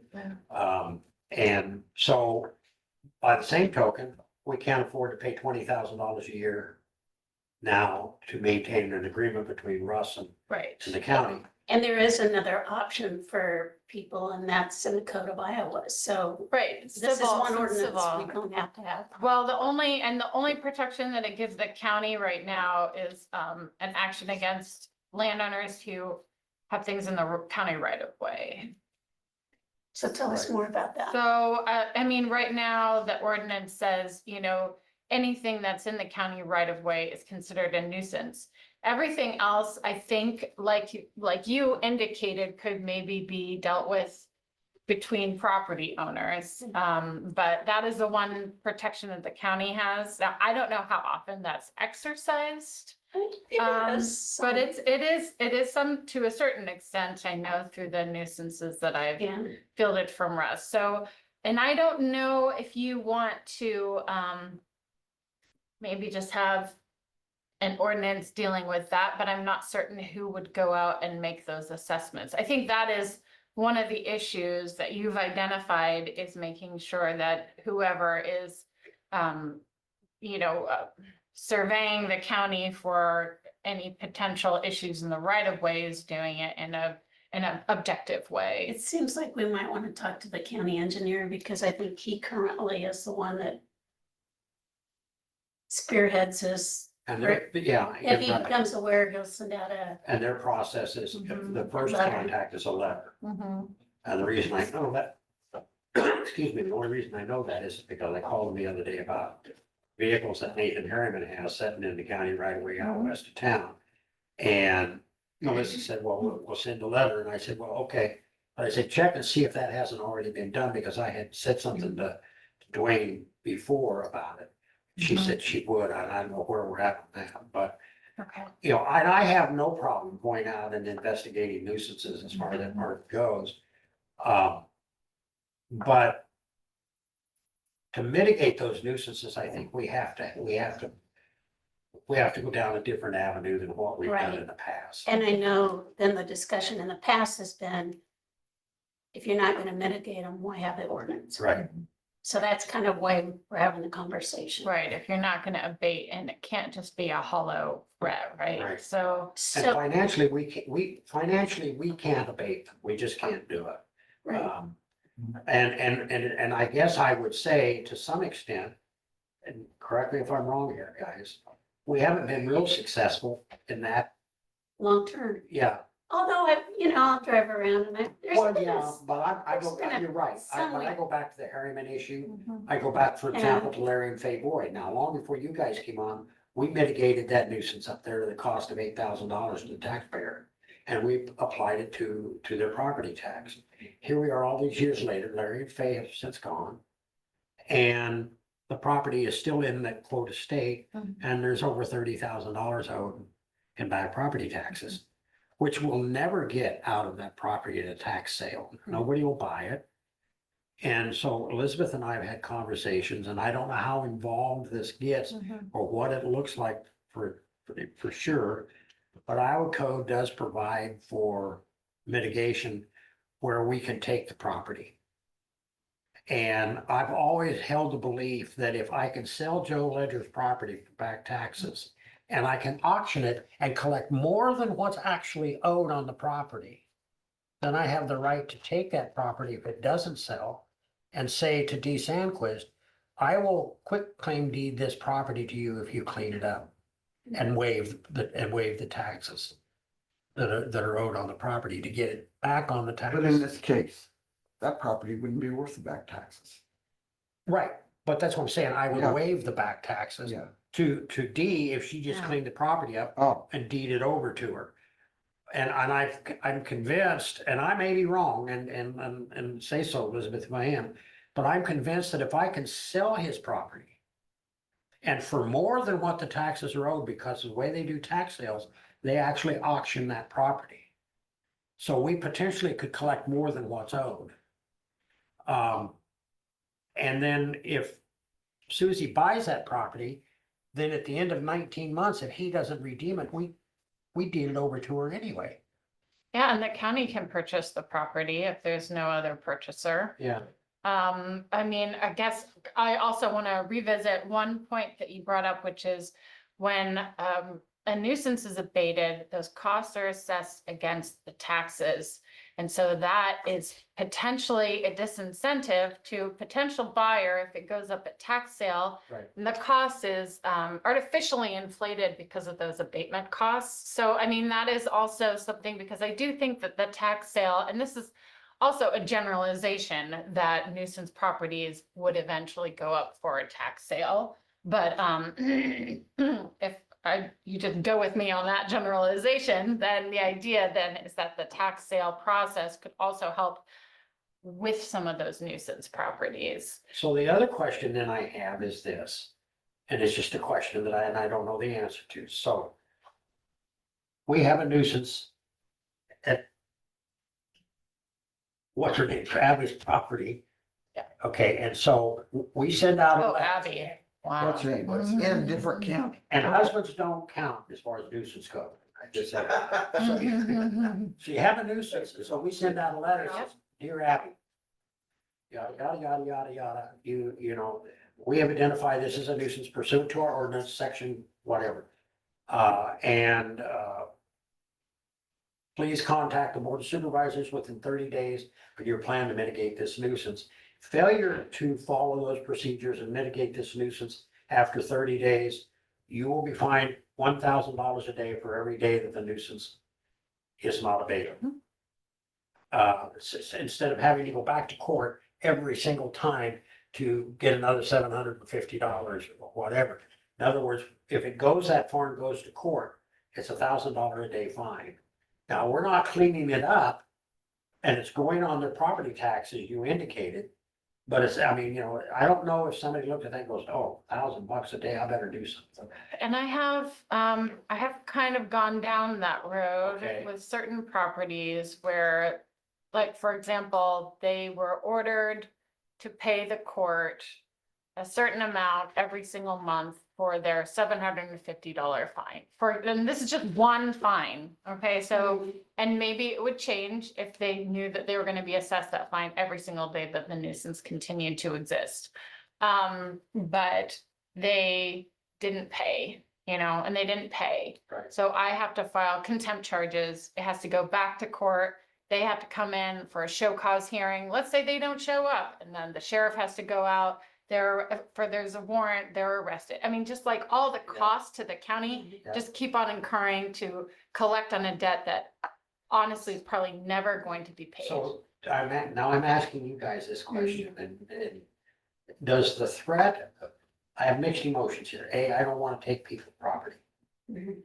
But does the threat of losing your property have more teeth in it than I don't trying to think collect so, a fine because that you can't collect? the people that are the problems, I don't think they're gonna come up with the money. No, I don't either, and again, I use Larry Fay's property, it's still in their estate. Mhm. So it's very difficult to find anybody, even though there are, I think it's a granddaughter, but don't quote me on that, but there's somebody living on the property in an RV. Let me ask this, so if we would decide to go ahead and take the property, how would that process look? How long would that be? Well, I guess it depends on how, there are a couple of different mechanisms, I guess. If it does go up for tax sale, the county could purchase it if there are no other purchasers. And then, like you But said, do we- maybe would we assign that actually have to over. Pay money? Well, I mean, you could then, I guess abate those taxes. But I mean, they could be like a purchaser of last resort. Let's say nobody bids on it. Right. And then you could then assign that to another individual if, you know, based on whatever qualifications you want to say, like, you know, you have to clean it up or you have to put housing on it or, whatever it is. There's also 657A procedures, and that goes through the courts. That's when there is a property that's been abandoned. So that's not usually like vacant lots, but if there is a building on that property and it's abandoned, that can be a longer procedure. Like I said, it does go through the court system, so it could be cost prohibitive, but I can't say exactly. It depends on, whoever owns that property. I know the city has adopted those procedures, and so. Well, You know. and yeah, you guys just recently tore down one on Sixth Street. Well, that was a separate situation though, because the individual deeded it to the city. Oh, okay. So that was relatively easy to do, but even then, there were demolition costs that were assessed, associated with tearing down that property, that were upfront costs that the city hopes to recoup at some point, but See, all of it costs money, really, So that's why where I was what I was thinking was is that you clean it up and then I'll deed it over to you. So you absorb the cost of the cleanup, not the county. Mhm. And then we deed the property over when you demonstrated, now, for example, now in the case of Nathan Harriman, right now, he's under an order to put in a septic system because he's discharging illegally. I don't know whether or not he's gonna be able to do it. What happens if he doesn't? Well, he's in violation of Iowa code and he'll be fined and whatever other mechanisms environmental health he has in that regard. But the point is that he has enough land there, 4 acres almost, that he put in a sand filter system, so he's looking at $15,000. But now his uncle has redeemed his property multiple times when it's gone up for tax sale. And so, I guess where I'm at is even if we had kept the contract in place with Russ, the process that we were using, I don't think is successful in terms of cost. Yeah. And so something with more teeth, if that's possible. And if we take it at tax sale, and abate the taxes, because really it's kind of like out of the right hand into the left hand or out of the left hand into the right hand. If I take Larry Boyd's property and I pay $30,000 for it, it's just going back in the general fund. So I abate the taxes and I say to Joe, all right, Joe, there's that property up there. I'll give you that property if you clean it up. You have to clean it up first, and then I'll deed that property over to you. Is there a guarantee after I clean it up though? Sure. There's a contract, Yeah, absolutely. okay? Well, and I don't know the answer to this question, but then what happens if the property falls again into disrepair? Well, we go through the same process and take it away from Joe. Assuming that it goes up to tax sale again. Right. True. So Do all these go up for tax sale? they don't always, and so that's why I was saying Sure. earlier, it is a generalization to think that all nuisance properties will eventually go up for tax sale. So it's only related to tax sale properties. Alternately, there's that 657A procedure whereby the county could take abandoned properties. But can we put in the ordinance then, and I'm just asking this, can we put in the ordinance when we send out a letter that the requirement to mitigate or the failure to mitigate the nuisance as defined in your letter, the county will then take steps to repossess the property, take the property. Well, we can't do it just on the basis that there is a nuisance. Okay. There's no ordinance that allows Which us goes to back to, take the the square property. one. Can we Right. really enforce it? And maybe we are better off from a taxpayer standpoint, to let the taxpayers argue it out in court. Well, I guess, the way that, Except those instances where there's hazardous material on the property. And I really have, I mean, there's an issue there that could put life and limb in danger. But how are you going to know that unless you, and we got, for example, we got a situation up in Bogus, Abington. Couple of property owners up there, but one more specifically that's been the owner of the property has passed away.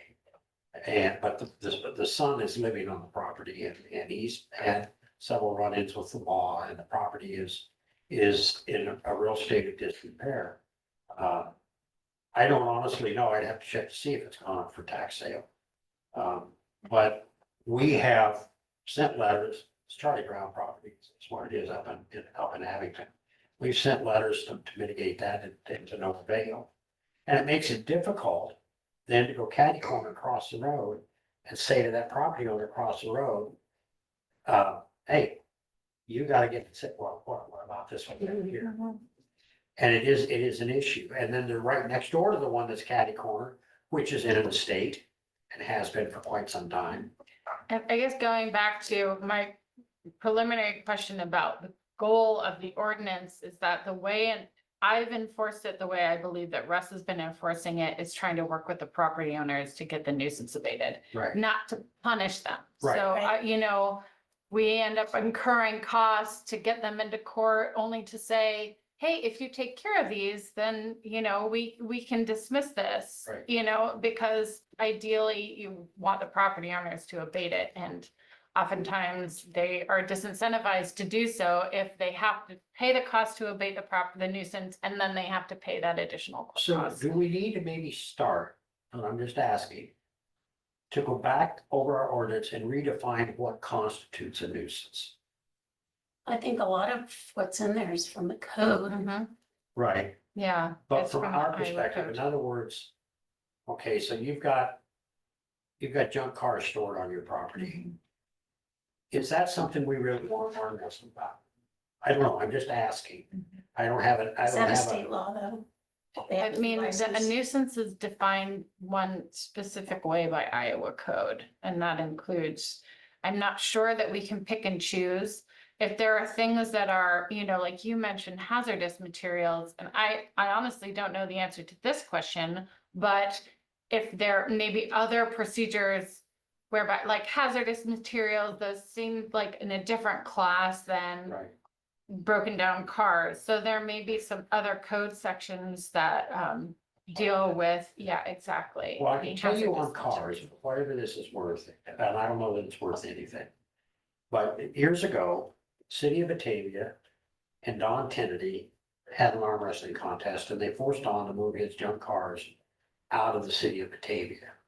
So he moved them across the railroad track and first road back to the right, headed west. It actually turns into the county line road. Yeah. On the north side, it's where he parked all those cars on property that he owns right next to a creek.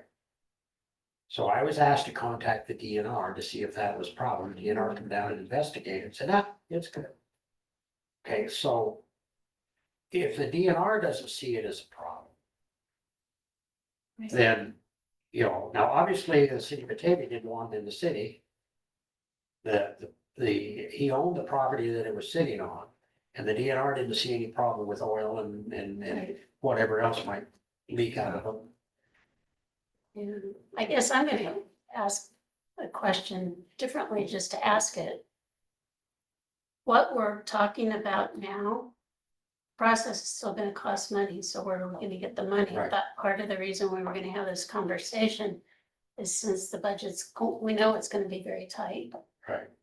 And we're not renewing our contract with Russ. So Right. who's going to be, citing people, sending the letters? If we continue to have our nuisance ordinance, That's who's the gonna be reason we're having enforcing the it? conversation. The Yeah. bottom line question is, are we gonna have the ordinance at all? Because we don't have the money to enforce it. Mhm. Let the weed commissioner do it. Sounds good to me. No, that's the $64 question. I mean, There is a need. All you gotta do is drive around the county. You see that there Oh, is yeah, a need. yeah. but and I've talked to other supervisors about this and they just kind of roll their eyes and say we ignore it or we, Yeah, Well, usually you do till somebody complains. Right.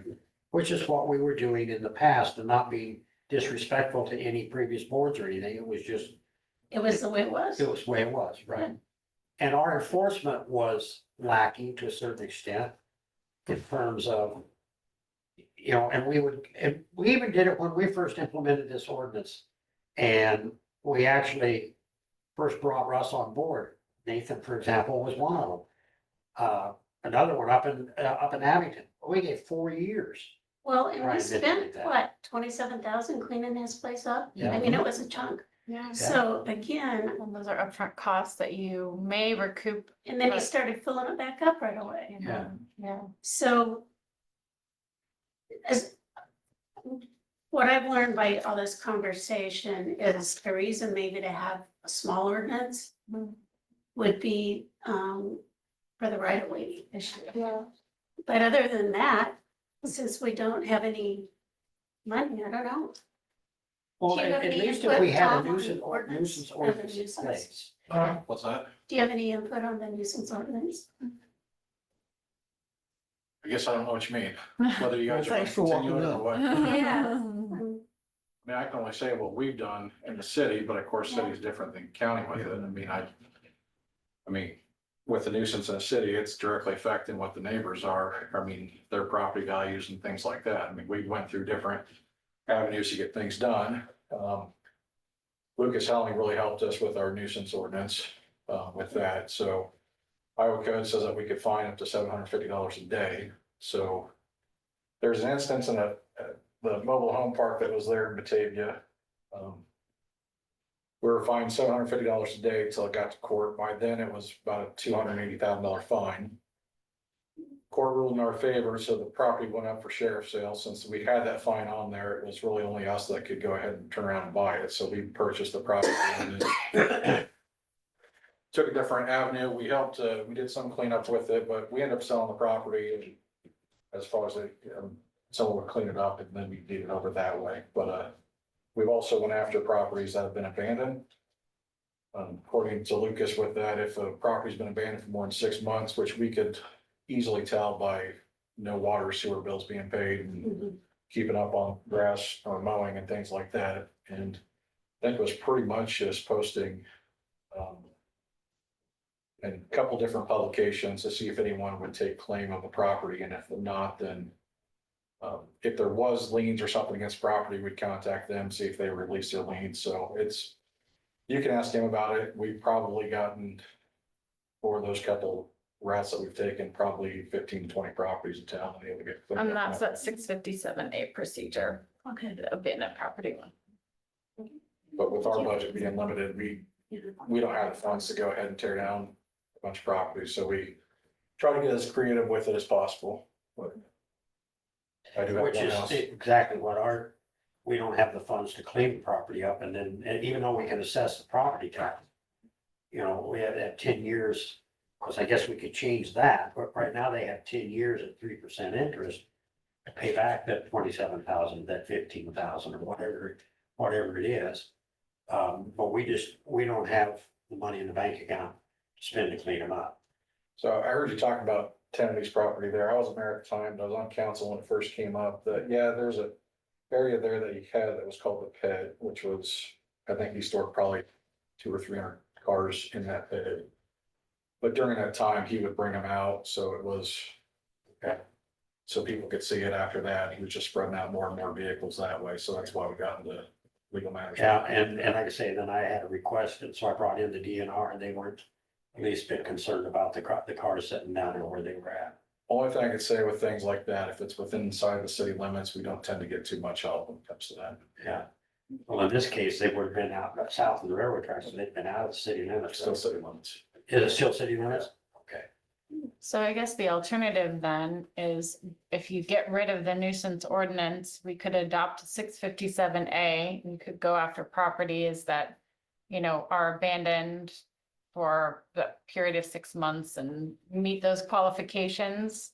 And then also, I guess, if the county is interested in purchasing properties that do go up for tax sale, I guess alternatively, and based on what Batavia has experienced, going back to your question about whether we could just assess that $750 fine every single day, then I guess you kind of force the issue to its crisis, right? And then the county purchases it because nobody else is going to do so. But again, that would be over a period of time. There would, you would have to go to court on it, but for those especially egregious properties. But then you get back to the idea that we have a nuisance ordinance in place, and who are we, who are we applying it to, you know, is there discretion? Are we doing it even-handedly? Like Right. you said, if we're gonna be targeting certain properties and then not others, what does that look like? Who's going to be doing it? There are just a lot of questions that.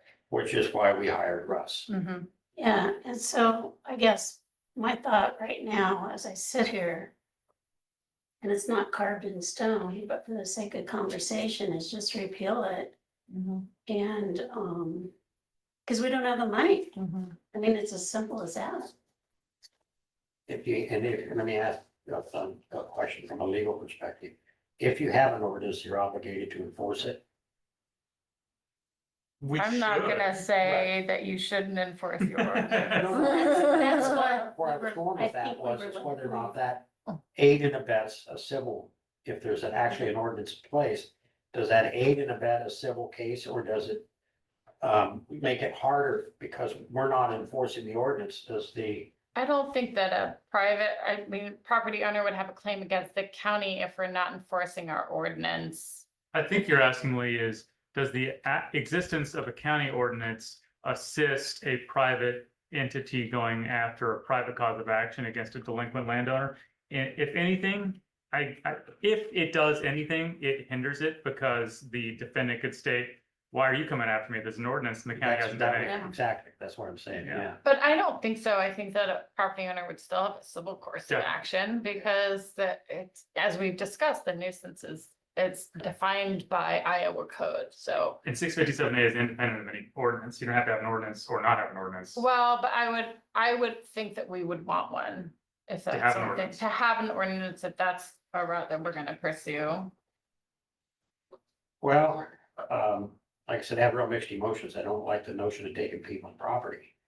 By the same token, if you have an ordinance that you're not enforcing or you don't have any teeth in, there's no point in having an ordinance. And if we leave it up to civil entities, sometimes that in and of itself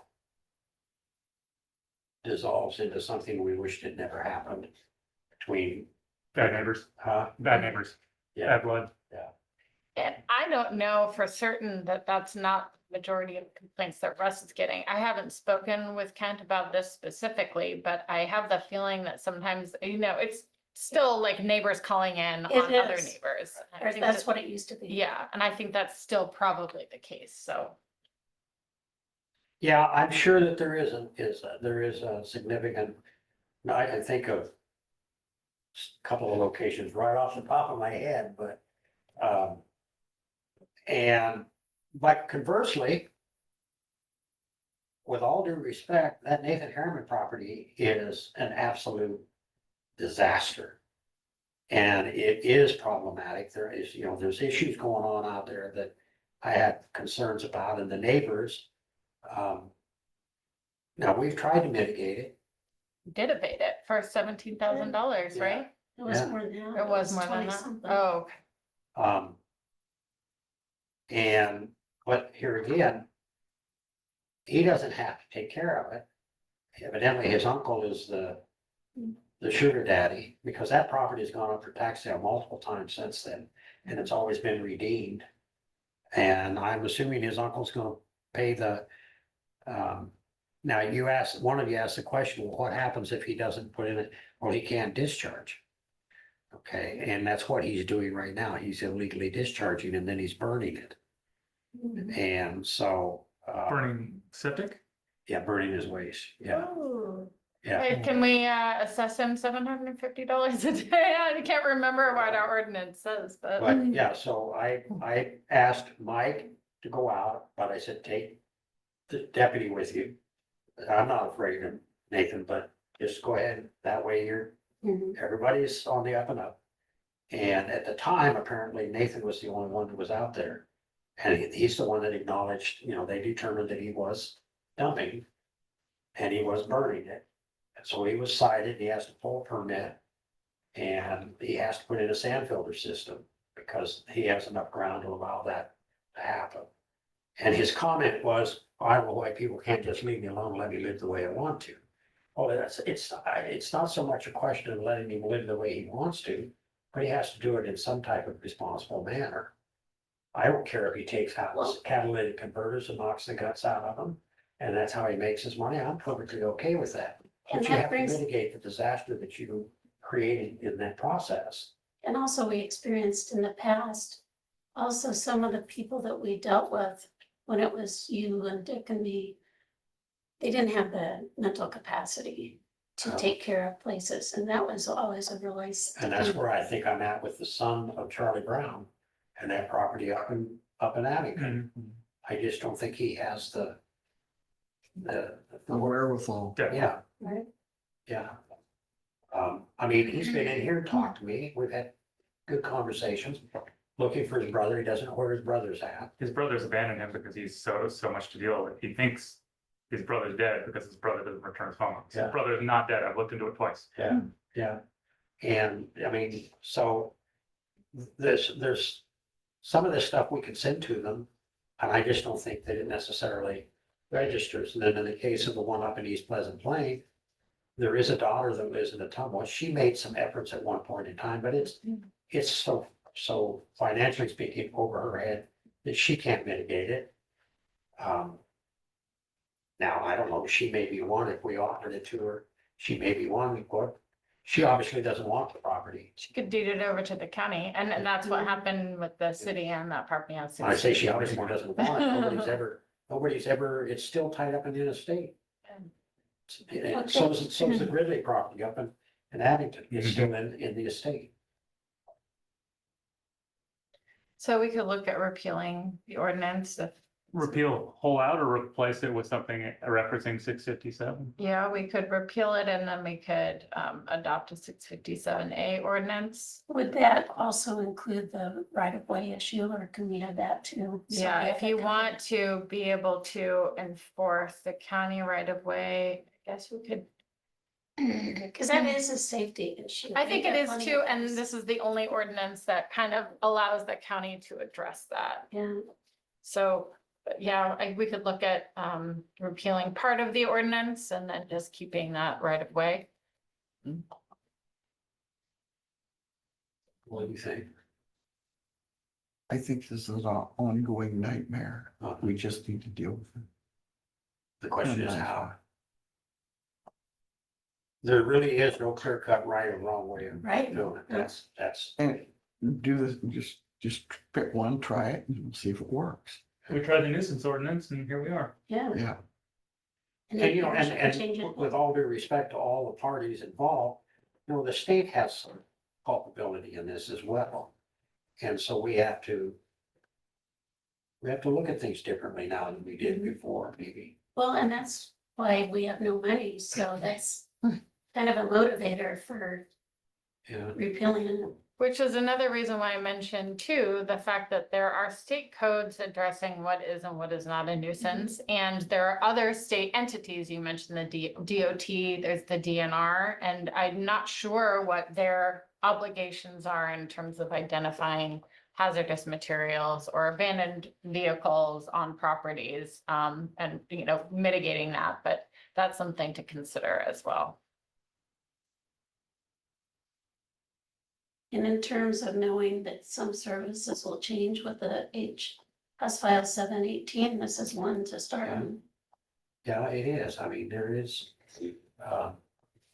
But again, I do think that we need to look at in the situation, you know, where we have as a tool available to us. I keep going back to Larry and Fay. There's $30,000 owed to the county on that property. We need to be able to take that property. When did And- it go for tax sale? I mean, the county can take it at a tax sale. Right. Okay, that's what I'm saying. We need to take that property Is it gonna be on sale? and then offer it And we- to Tom Dresch if he cleans it up free of charge. Well, I don't think he wants it. Huh? Well, Lee, in one other aspect, how would you handle the one on Mint? That should be Mint, which one is Mint Boulevard, the house, Mint Boulevard, that should just be torn down, House on Mint Boulevard. you know, dead goats. Oh, you mean as you're going around the corner on the Mhm. right-hand side? That's correct. Okay.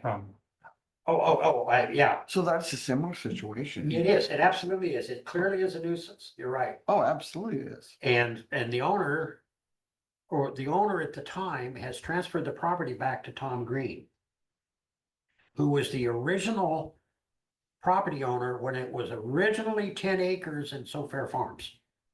Okay, but That house, how do we just deal with it? Get that house knocked down, let somebody clean it up and give them a place. well, we certainly can look into that, because I believe that house, at one point in time, we could have condemned it.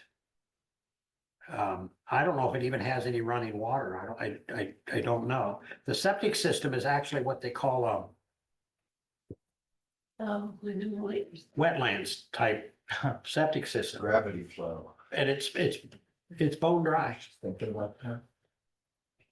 You really don't want to get in the process of tearing them down yourself, because then you're gonna have to follow all the DNR rules, asbestos abatements, so it's usually 3 to 4 times more for Yeah. county or city government to have to tear something down if you deed it back over to somebody else to tear it down. I mean, You know, the case of- Corinne Love no Yes, longer but- owns the property. Okay, but in that Private case, that entity not property, They do there not is a have to gentleman out discuss. there that would like to tear it down Yeah, for the property. yeah.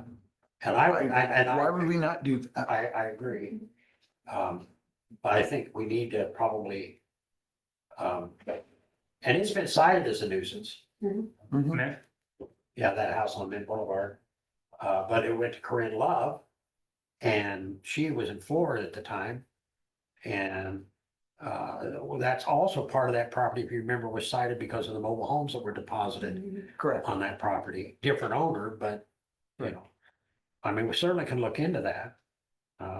If it's But that's abandoned, That, I you think, know, no one's living there, it's not getting water, it's not getting electric. well, that's the one, if you remember, Chauncey, you or Elizabeth had to And deal with animals. the animals and the children being abandoned and whatnot. Yeah, They had a wheat farm out there, but it was one plant. We probably could have, in theory, forfeited based on that, but I wouldn't have felt comfortable. apparently there were 8 that we didn't see them. Little one. And the grandfather was there, was kind of invalid in, It was very complicated. It was a Yeah. complicated Yeah. situation. you know, so there's a lot to talk about with this, but we just need to take action of somewhere, yeah. you know. Do it once, maybe people will see, oh, this is what they're gonna do if I don't clean this up, mhm. you know? So whenever they don't pay the taxes, how long do you wait before you put it on a tax sale? It goes up immediately now. There'll be a tax sale on June 18th. Of what wasn't paid in the spring or last fall? How far back do you go? On houses, I don't have an answer to that. Mark believe would. I know on mobile homes, it's real time. I Okay, believe for houses is 2 years, I think.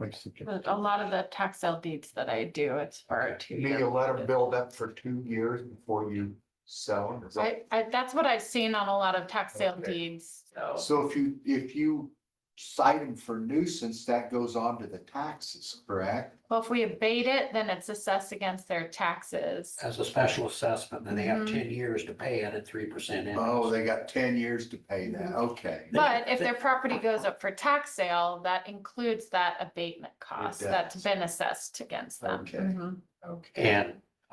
And they can pay it all up front. I know a gentleman we had in Linby paid it all up front. Which is obviously what we would prefer, but we're trying to be amenable to the situation and give them, you know, So I'm gonna ask a question, since the calendar is gonna be at July 1st and we're no longer gonna have Russ. Do we need to really get to work on doing something on this? Or, I mean, we can't by July 1st because of the hearing process. But well, we've got a Seems like- couple in the pipeline right now. seems like we need to work on it, because what happens after July 1st, Well, as long basically? as the ordinance is in place, you can still move forward on those ones. The ordinance is still in place. Right, but about enforcement, Other than the fines, I mean. And I can get people from Elizabeth or Kent as far as that part is concerned. I'll get the form letter. I don't have any trouble doing that.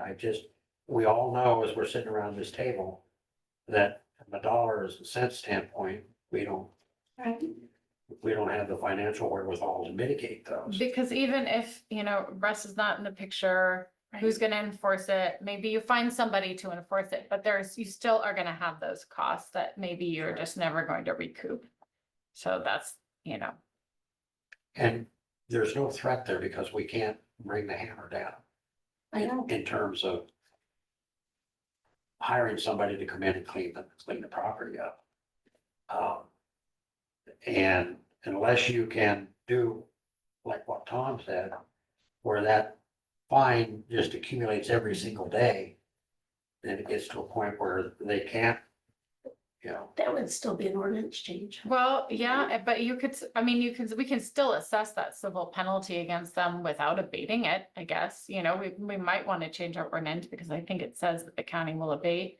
But I mean, we could just assess that civil penalty every single day and try to do it that way instead of going in and abating. And I think that the board would be amenable to working with anybody that wants to work with us. But the property there's also a property up there in East Pleasant Plain. Before you go around the corner, it's right on the corner, there's a mobile home and stuff in there. You know where that one's at? Yeah, and Yes. so that's an issue as well that's been cited.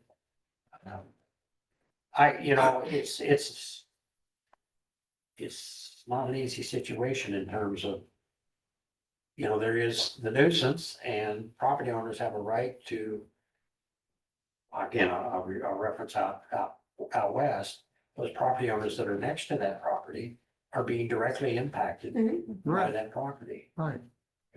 And so how do we, Yeah, so- they have a right.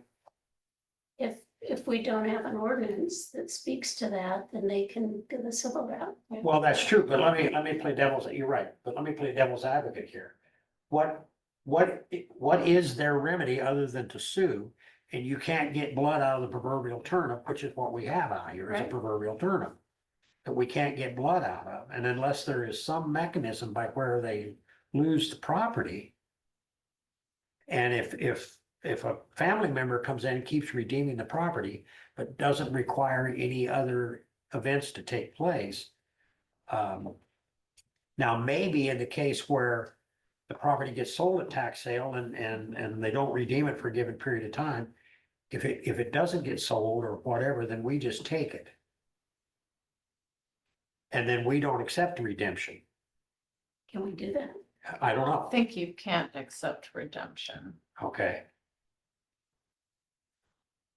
Which C The is, property owner has a right to redeem. It's a right, okay. so. To me, it's, it's a conundrum. You're in a catch-22 here. Mhm. Because the property owner that's being impacted, his or her property is taking a direct hit. But they really don't have any recourse with certain folks simply because you can't get anything out of those folks. Just like So- the county, right? Yeah, You know, exactly. who's gonna take the blood out of the turnip? Right. Right. It's gonna be the So for property the owner. sake Yeah. of moving some version of this forward, we've talked about either repealing the Jail ordinance time. or do a Contempt? revision to adopt 657A and include the right of way. So could you draft something with that and then We When do also you wanna talked about what, I'm sorry, Dee, I just was gonna say, we Yeah. also talked about what an ordinance would look like if the remedy was just that civil penalty and that's fine. as as well. opposed to an abatement. So I don't know if you want me to kind of look at all those different options and then just present something you guys can Mhm, see. please. And when do we want to have a conversation on this again? It might take me a little bit more time on the nuisance Okay. ordinance Well, than we'll the wait wind for your- ordinance, for example. We'll wait for you to say you're ready. Okay. Right. All right, last but not least, EMS. Levy process. We need to come up with a half pager, make it simple to explain to the public why we want to levy. I do have some draft resolution here that I got picked up at ISAC. It was passing some out, so that's different than that one pager, but just for the sake of having that. And I gave you a copy of this a long time ago. on the back of that. Must be enough counties doing this that they have a draft. ISAC. Oh, there's been, let's see, Cassup County has done it. I think Henry County's has an election in September. There's others that have done, I wanna say Cedar did it, Martin. Well, Well, this is simple. We're just declaring them an essential county service. The trick is levy. Right, We've already done, right? And it's not valid, that they signed it last February When you not valid, how's it not valid? because they didn't go through the process. We didn't follow all the Time. steps that we needed to do. Gotcha. Okay, So We were the county bad. has it. We For a have to come resolution. up with that resolution. You have this. Jones County, Costas County, Bahamas County, Osceola County, Winnebago County, Wapello County was looking at doing it. Henry County's put it on their ballot. Yeah. Now, there was other counties, Calhoun County, but it was voted down. Floyd County was voted down and Worth County was voted down. You know, whatever we do, we need to start following the timeline that Abby has. yes, And we need to figure out a consistent statement around involving all of us to be able to talk to the public about. You know, since we need to have a town crier again, since we don't have a newspaper really, and the radio station plays country western music. Right. Or maybe you could get on there and sing, that'd be about it. The difference between 50% and 60% is enormous. Yeah. mhm, Oh, as far as, yeah, it absolutely is. So there, if this is going to pass, and it sounds like it failed a lot of places. Yeah. There needs to be information provided to the public as to why this is not an extra tax. Because Right. this is Well, that's going to be it. paid for. It's just delineating a new revenue stream instead of the existing revenue stream. Yeah, and it actually saves. Right. Lowers the cost. It You does, didn't know because that. you're going, if we can take the 75 cents off the general supplemental that we raised 95 cents, we can take the 75 cents right off the general sup. The 27 cents that the hospital's currently levying will go away. And we're required by code to reduce general basic by 32 cents. But Lee, this is what I'm talking about when people's brains turn mushy when you start talking like that, because it makes sense. If we're looking at it from a math perspective on paper, but if we're talking about a PR marketing, trying to sell an idea, that's just, we're talking numbers and people go to sleep. what do we say? Like, you're saving this much money. If that's true. The end If result that's is true, this, what the this levy result- will save you 32 cents, is that right? Is it 32? Actually, almost 45 cents. Yeah, but There you I'm not a go. PR guy, but if I One was gonna statement. be a marketing guy, I wouldn't say 32 cents. I would say on an average home value of $100,000, it's gonna save you X, right? right, Because 32 cents on every $1,000 of assessed value, Oh, yeah, I'm I already get it, asleep, I get right? So, but 32 cents on $1,000 of assessed value comes out to 320 or 3,000, no, no, 100,000, 100,000. 320. Yeah. Oh, save you- 3,200. it's kind of like the last 32 school cents would bond, be- when they did that, they said this is when they did the Pebble, this won't increase your tax, and this won't increase your overall tax. It's just making it more straightforward. This levy Makes is it how only you used for, raise your municipal tax by 67 cents and it doesn't increase your tax. makes it more transparent, yeah, not what they did, maybe what we're going to do. That's good. That's a good line. Yeah, Yeah. it is, Yeah. and it's true. Because we're not mixing it in with other revenue streams. This is the tax to pay for the emergency services that emergency services / ambulance. is. And what was that term they talked about at that meeting? It wasn't just ambulance, but also the emergency services system. It could be used for that. Meaning 911 calls. No, Wait. meaning like if they had to, wanted to provide $20,000 a year to $32. train EMTs in the county, Oh, not, yeah. not just Way ambulance. off. Way off. What is it? $32, $100,000 of taxable valuation, Not much. That's not much at all. How much, Lee? $32. If It's what they save, Right. yeah. Hey, Mike. Hi. Hey, guys, I was supposed to meet with you. Can you give me 5 minutes to get my? Sure. Abby, But now, timeline, what do we have to do next immediately? On the 17th will be your first meeting to declare. June 24th is your second meeting and July 1st is your final meeting to vote on that resolution. like August first-ish, the advisory council will be meeting to find out the wording for the ballot. Because I believe, oh no, they already recommended the amount to you. So then, but that's when they're meeting again, and then I would like to be sending that notice to the paper August 15th. And it'll appear up here August 29th. And it'll appear again because it has to be in there twice, October 17th. And obviously election day is November 5th. So for the June meetings that you were talking about, when we declare, what does that look like? It looks probably like what we did prior, only this time we're gonna keep going, what we need to do. Would that be changed, Abby? Is that, So is that like this? Like a resolution? Is that what you mean declare? probably, it says to be effective, the resolution declaring emergency Okay. medical services to be an essential service shall be considered and voted on for approval at 2 meetings of the board prior to the meeting at which the resolution is to be finally approved Okay, by a majority of the board to be recorded or by recorded vote as defined in section 331.101. Notice of the first meeting of the board at which the resolution is considered and voted on shall be published not less than 60 days prior to the date of the meeting in one or more newspapers that meets the requirements of section 618.14. And that was sent yeah, we did that. April 9th. And don't remember what date. So that would be appeared, 18th. probably the 18th. Yep. April 18th. Yeah, that's when the appeared.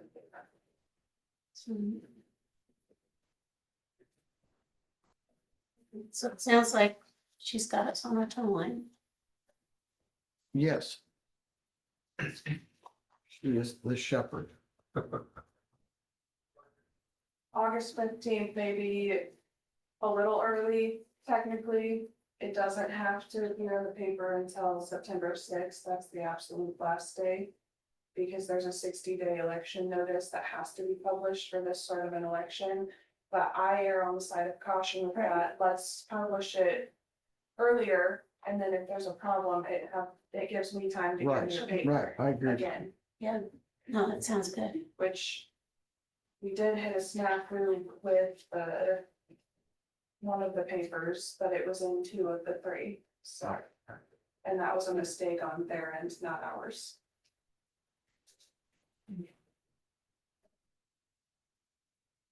Right, So this was, this is just a sample I picked up at ISAC. looks okay to me. I mean, it's simple and it's understandable, which is, Did you have a copy? Yeah. Or just, maybe have one, okay. Mhm. The big thing is to get out and explain it to the public, not just, I just did before. not just once, but several times. So No, they I agree with that. can't use the excuse they couldn't make the meeting. And I agree that putting it out in August would also make it before school starts. Therefore, the parents weren't be thinking all about school, they'd miss. Anyway, I think it's a good idea. probably what we need to do is divide ourselves up and go to any community meetings we can, whether Yeah. Rotary, Kiwanis, all those, Another thing, We can go together. we could do yeah, just put it on the agenda. is if you want to, obviously we go to Farm Bureau, ask Farrell, but one of the things that we could do is we can develop a flyer, if you will. Yeah.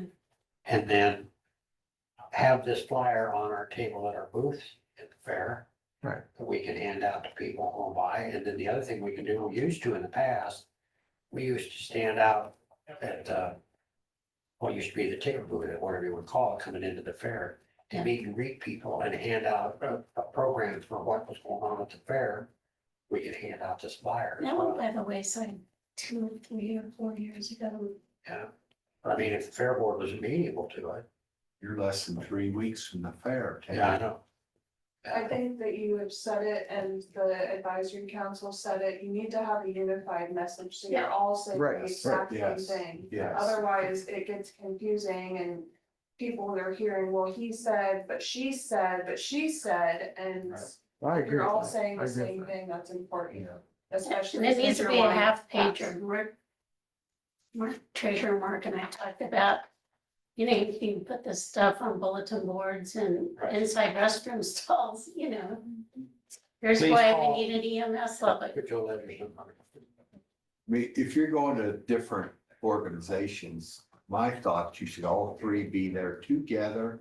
So they can't say, well, she said this, just Right. Yeah, like that's Abby true. said. Oh, I agree All with three that. of you are there at I the agree same with that. time. Yeah, I think the key to success is that everybody understands, obviously what it's for, but that this isn't going to raise the property tax. right. It's overall, there'll be a reduction. But then you're gonna hear, well, where's the catch?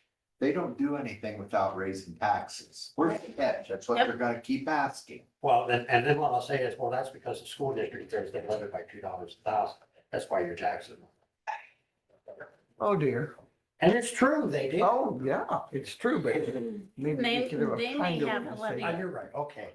They may have a vote, levy vote on in November. Do what? The school district might have a, So they put a a vote. hamper on our levy request if there's two of them. I saw David Eastburn in the Why would parking they lot. have a levy vote? They have the right to raise their levy without going to vote. Not for Pebble, for the. It's already done. No, for school, for a school. Yeah, Pebble tax is already done. We're up 67 cents. You mean for a new The school? bond. Bond. Yeah. Oh, On the silo FMS, tax. they're bringing it back. So maybe- Well, they're thinking about it, but it sounded like, and I don't know enough to. I This did was not a know parking that. lot conversation. Yeah, Those are probably the more valid conversations. yeah, well, they're coming back with 32 million. As I said, well, we're gonna Better have a luck the levy second time than on they it had the too. first time. It's a little soon. All right, Do we even have a superintendent, a real superintendent? starts July 1st. Yeah. All right, let's get back to this. So won't raise property tax. What's our other key message? Well, its purpose, just simply its purpose, and that there'll be a reduction in county taxes. Yeah, remember when we didn't have a public ambulance? What do you say to the person that says, oh, sure, okay, I vote to raise the levy because you say it's gonna lower my taxes? That doesn't make sense, right? Right. Well, I mean, that, it just seems tricky. counterintuitive. Yes, I get it. No, I agree. But the point is, you're telling me to keep it short and sweet. yeah. I can explain why, at the time we're having the conversation, that it won't raise the taxes, and I don't wanna see their eyes go up underneath their eyelids. I mean, I can explain why it won't.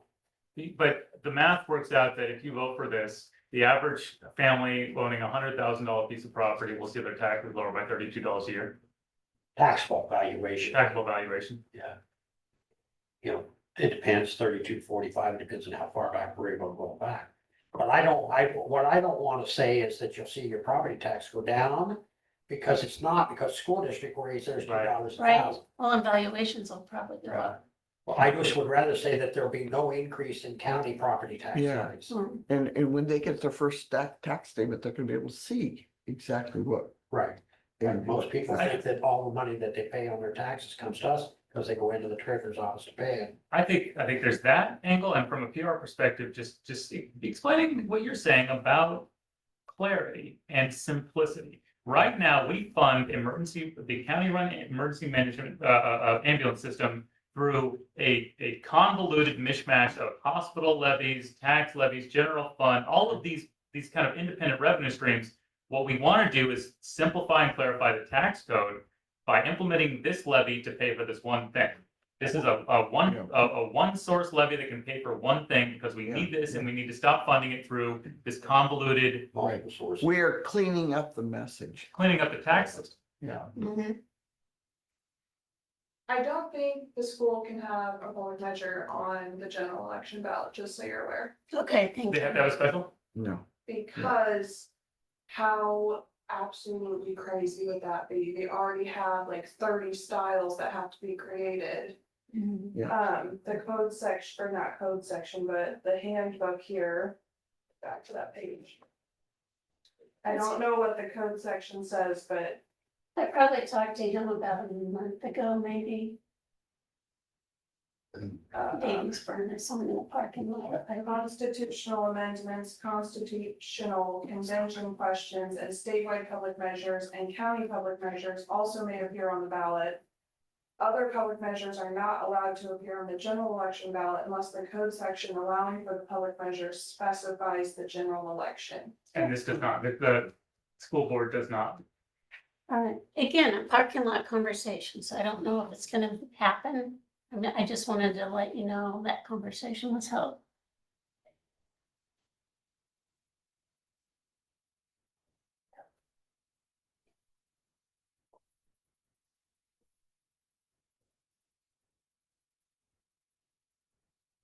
Just thinking about what that would look like, you have. So like. Black Hawk Township has its own ballot style, but then we would have to have two different ballot styles because part of Black Hawk Township is in Pekin School District and part of it isn't. You'd have like 60 styles, probably. yeah, cause you've got over here, you've got, If Buchanan has something different than Blackhawk. Huh? Buchanan would have something different than Blackhawk. Right, they already have, so we have 12 ballot styles right away because of the 12 different townships. And then you have Fairfield has 5 styles, and then Packwood, Pleasant Plain, Rockbridge, Libertyville, Batavia, Vedic City, those all have styles. And then if you're starting to break it out by school district too.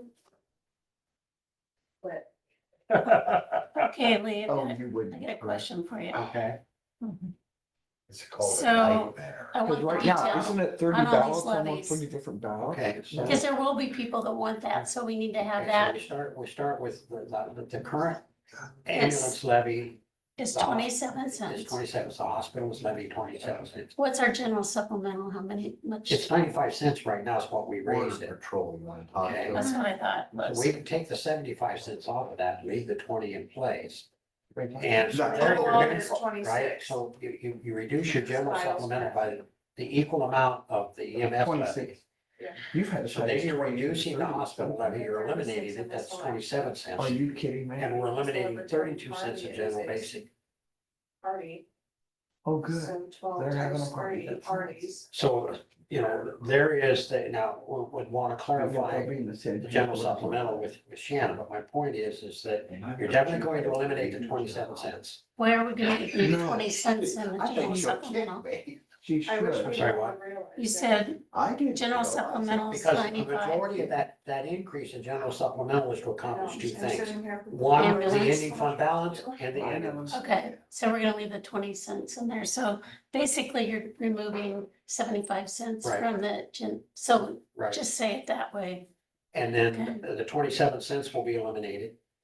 And Right. another 32 cents will be eliminated. So essentially, that's 59 cents. So if it goes that way, then on $100,000 of taxable valuation, the county's tax asking will be reduced by $59. It's, County portion without the hospital. yeah, So I have a question.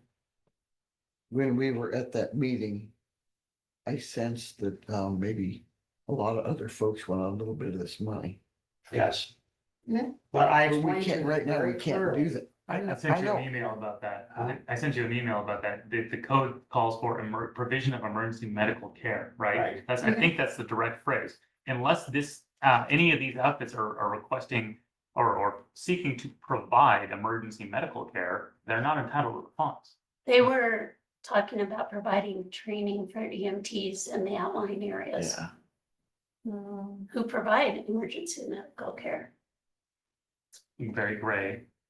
Well, Well, yeah, I it would is, say and it the really trainers aren't defeats, providing this is just a small, I mean, it How can much money? be expanded, but they Well, just they want were to thinking piece it high. $10,000. But my point simply is if I've got these are round figures, if I got a $1.5 million budget and I'm generating $1.3 million in revenue, that's patient revenue and tax revenue. I don't have $10,000 to give you. Okay, so that's, And I don't know how we can even know that right now without several years. And this won't go into effect until July 1st of 26. I thought it was, yeah. Okay. No, 25, you're right. Right, Abby? It is, I wasn't listening. So it goes into effect July of 25. 25, you know, yeah, July it's 1st next of year. 2025. Yes. she's busy texting with me. No, I was looking at the code section for the school bond. She was looking for patches for a I change. got her worried now. Sorry, Abby, it was a parking lot conversation. I need to take care of something, is everything cool? Yeah. Thanks, Chauncey. Thank you. Thanks for your time, Chauncey. Appreciate it. It doesn't appear, if I'm looking at the right code section for whatever one they would be doing. The code section talks about. So the one it's referencing is 298.18, so I know it's irrelevant, but to help ease your minds, I don't believe that it can be on. Okay, you're the expert. They have to have those in the spring or the fall anyway. It can be at, March or September. yes. And then, or in odd number years. In November, which would be the city school election timeframe. And even number of years, it's March or September. And this is an even year. Yeah. Yes, it is. And I don't think that they can get prepared between now and then. And the code doesn't allow it anyways. All right, okay. Could you imagine that being on the ballot at the same time this was on the ballot? Yeah. What a nightmare. Well, and that's why I told him that we were gonna put this on.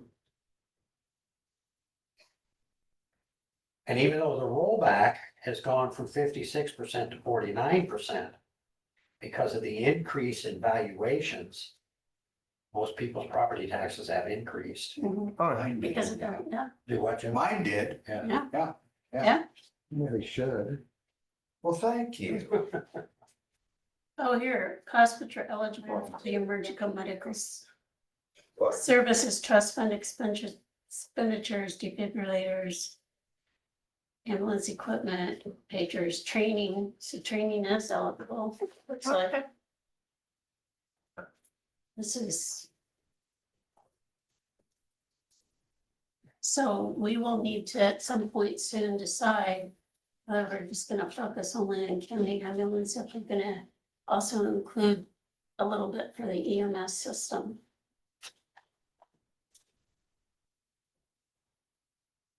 Just putting it out there, and that's a conversation that was had with the advisory board committee. But they seemed pretty adamant that they wanted the EMS system. Then I sit here and I think, okay, Lockridge, what area does the Lockridge, ambulance serve? You go into Henry County, then what, if it does, why couldn't Henry pay part of their training? Mhm. You know, it's true. Well, depending upon the training they're getting, other than, I mean, at least for EMTs and paramedics and stuff, Kathy Giverson through EMS has been doing training for years at no cost, other than to get their cards, $20 for their cards or Yeah, whatever. yeah. Which saves those folks money that they don't have to go to here, go to there, or whatever. But she is certified by the state of Iowa to do that, which is a benefit to those folks. And again, if we were rolling, if we had a goose with a golden egg, you know. We ate that goose Yeah, last Thanksgiving. exactly right. Okay. That's exactly right. And so, I mean, it's a good metaphor, right? I mean, you did. Yeah, it didn't even taste good. You know, you heard the old story, don't kill the golden goose. Well, we did, or the state did. And so, You know, and I told you guys about going up to pick my taxes. in the Kelowna Fire Department, they must have had way more. The whole town was crowded just to get pancakes at the fire station. Oh, okay. Why couldn't we do something like that to raise some money? You mean Lockridge? No, I mean, Lockridge. Kelowna did it, but yeah, Lockridge, Okay. Fairfield, Lakewood. Libertyville does Lockridge, that. Lockridge has That was a just something. supper, Uh-huh, pancake breakfast and then they also have a soup supper. yes. When is that? Those are things we need to go to so we can explain about this. Well, and I don't think that, I don't know when they'll do their pancake breakfast was last, earlier this spring. They had a soup supper earlier, Yeah, sometime they did. I tried to buy a quilt not once but twice in the auction and the person who bought it the first time donated it back. I thought, aha, here we go. I still didn't get it. What'd you do, sit on your hands? No, I bid up to $125. You still on your head if you're sitting on your hands. Yeah, that first time it went for like, oh my gosh, 275, 300. Yeah. Second Are we time it done was for 250. today? Thank you. Yeah, no Yeah, problem. yes. All right. Unless you have Well, any we're other not done questions. talking. I guess we're gonna adjourn. Okay, Alrighty. Somebody, we appreciate need a you. Oh, motion no now. problem. Bye-bye. Motion to adjourn, yes. So moved. All Yes. in favor, aye. All Aye. right, thanks.